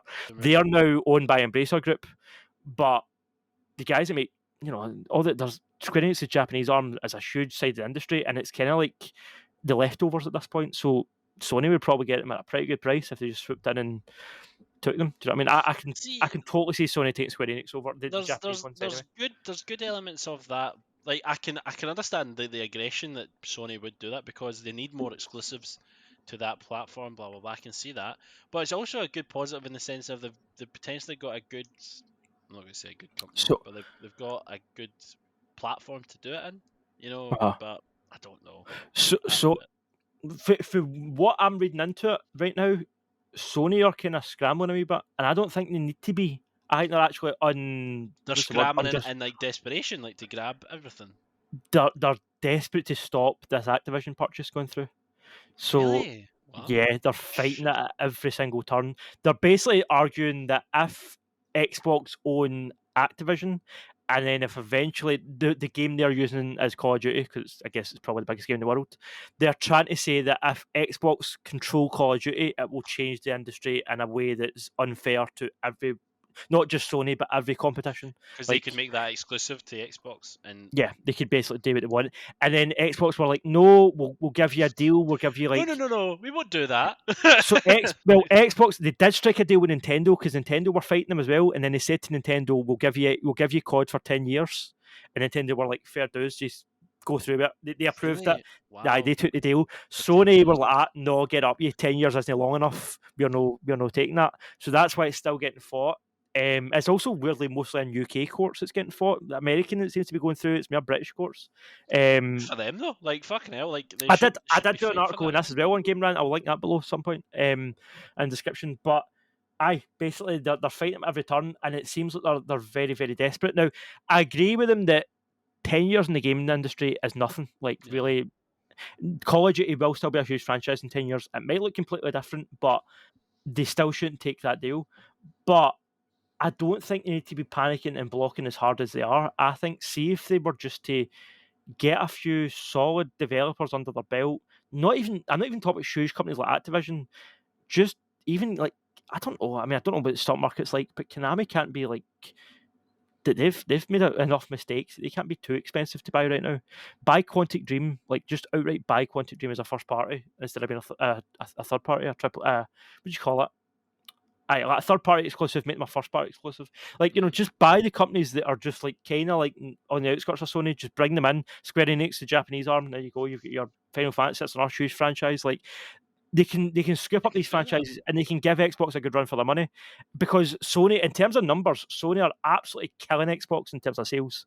Like the PS5 is selling so much more than Xbox that Xbox hasn't even released. See the Series X, Series S numbers. Nobody knows how much it's sold because Xbox haven't released the numbers because they're doing so poorly. That's how you know a company's doing bad. Like see if we know how many Switches have been sold, we know how many PlayStations have been sold, we've not got a clue how many Xboxes have been sold. That's because they're not selling well. Like, do you know what I It's mean? interesting because like And Xbox. That's why Xbox are buying because they've also got the money. They're Microsoft. They've got the money to go and buy Activision, and that's why they're doing it. It's because they know that they're failing, they're losing, so they're trying to, scrape. Squeeze as much They market as should be the ones that are possible. scrambling. Sony are on top, so it's. I don't know. I don't know if it's Sony need to be scrambling as hard as this, but fair enough, man. They're fighting for their best interests, I It's guess, aren't they? Like, so interesting because PlayStation was the best from PS1 to PS2. Yes, they had GameCube and they had potentially Xbox came in at that point. Then the 360 happened. Then Microsoft really took over the market with there, and it was a yep, really big like PS3 came out. 360 was kind of on top of PS3. Like there wasn't really much competition there. And then PS4 came out, and then it leveled the playing field again to yeah, people merging back to PS4. yeah, It's interesting to see Microsoft really had a really big gamble with 360, and that was their major success. Well, the yeah, Xbox launch was a major success, yeah. but now it's starting to go back. Well, the actual people that made games really good was PlayStation, so now we're going back to I PlayStation. think, but It's that's the thing. interesting. I think the most interesting, looking back at it historically like that, I think the most interesting thing is this is the first generation that the pendulum hasn't swung the other way, if that makes sense. Yeah, it's kind Because, of like, like just a know. the pendulum was on Sony's side with PS2 and Xbox. Like, PS2 clearly was beating Xbox. And then 360 and PS3, although technically, in the long run, PS3 did sell better than Xbox 360. A lot of people don't realize that. But for the first half of the generation, everybody had a 360. Like, nobody was buying a PS3 for the first half of the generation until they I think they dropped the price and then they started releasing games like The Last of Us and stuff. That helped them. Pushed up. But I was right at the end of the lifespan that they beat Xbox. But for the most part, the pendulum was on Xbox's side, and then PS4. Obviously, Xbox One was a disaster.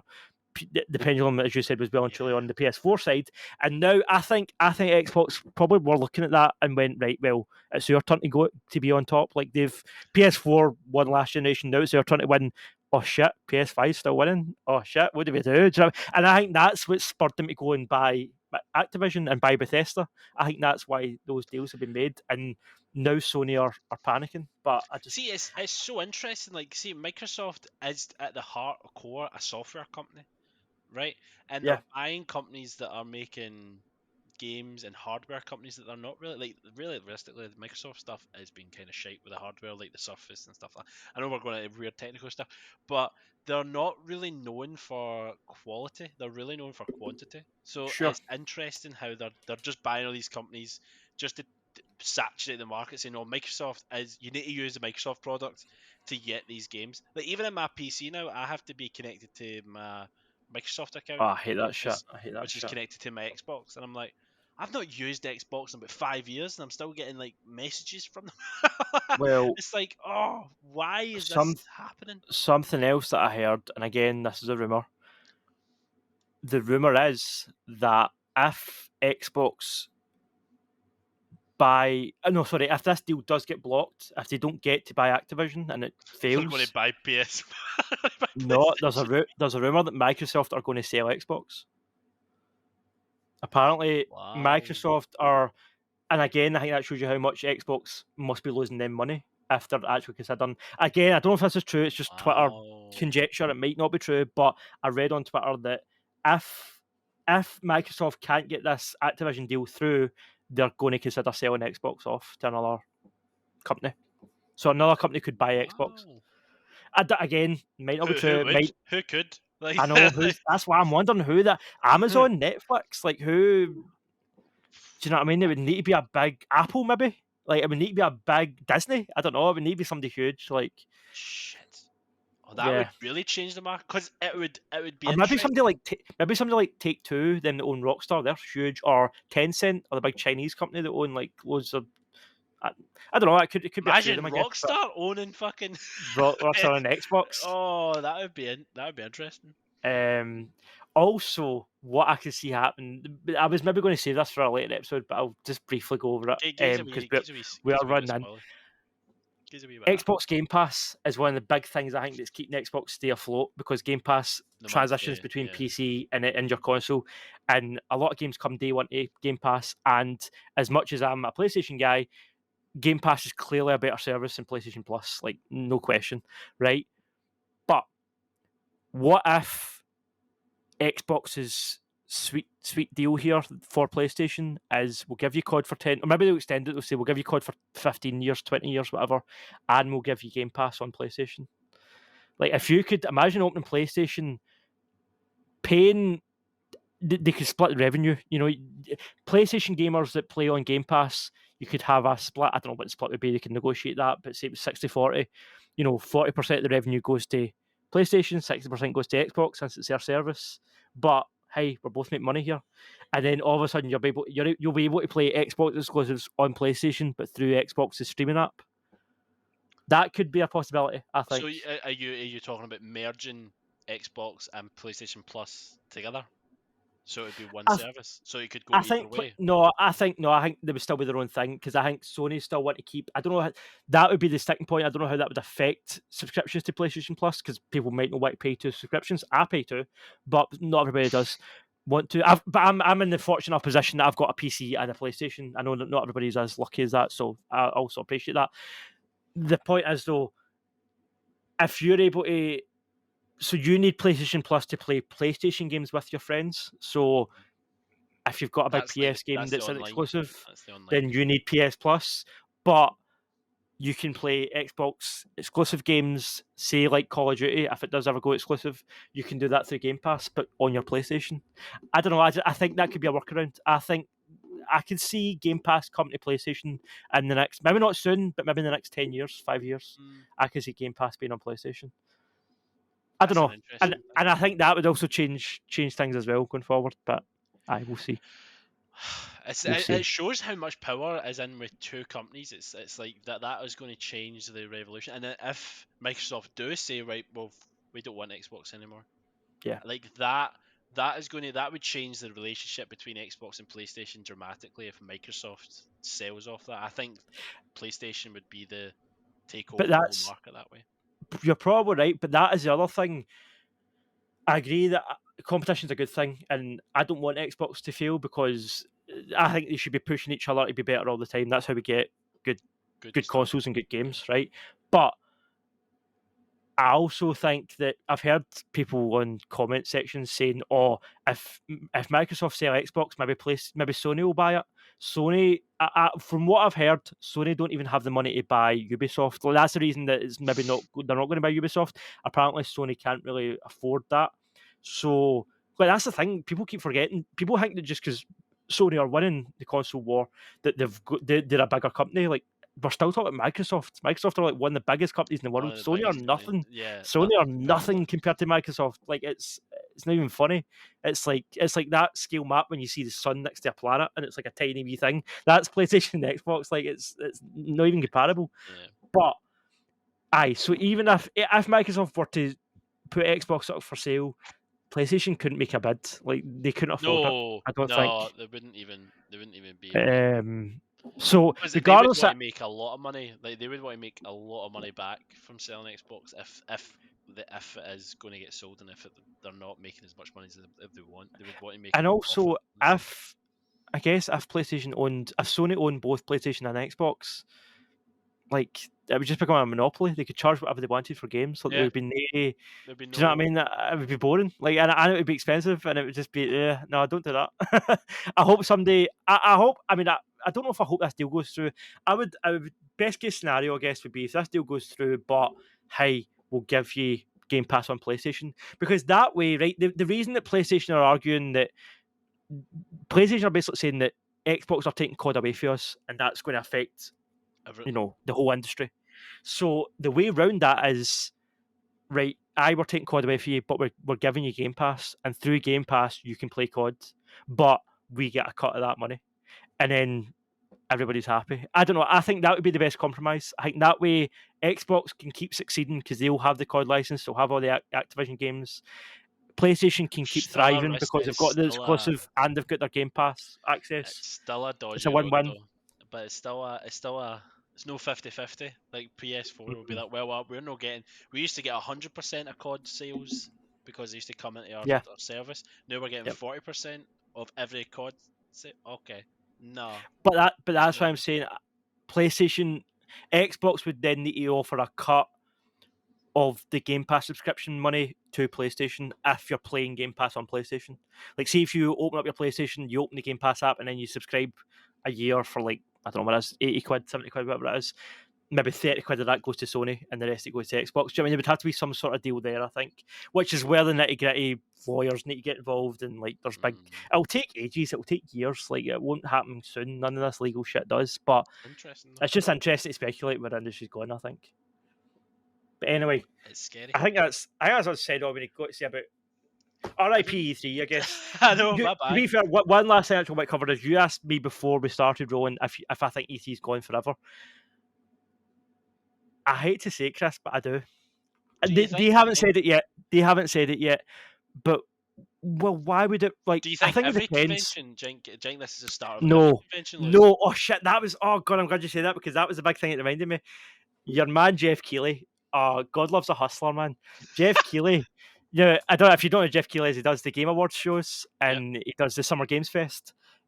He's basically EC's biggest competition. He must have been jamming last night when that news came out. He must have been like, boys, I'm getting Star Wars, I'm getting Assassin's Creed, I'm getting Call of Duty, I'm getting Starfield, I'm getting, like, he's getting a show in the new Metal Gear game. Anything he wants, he can just say, I'm the only big American show left.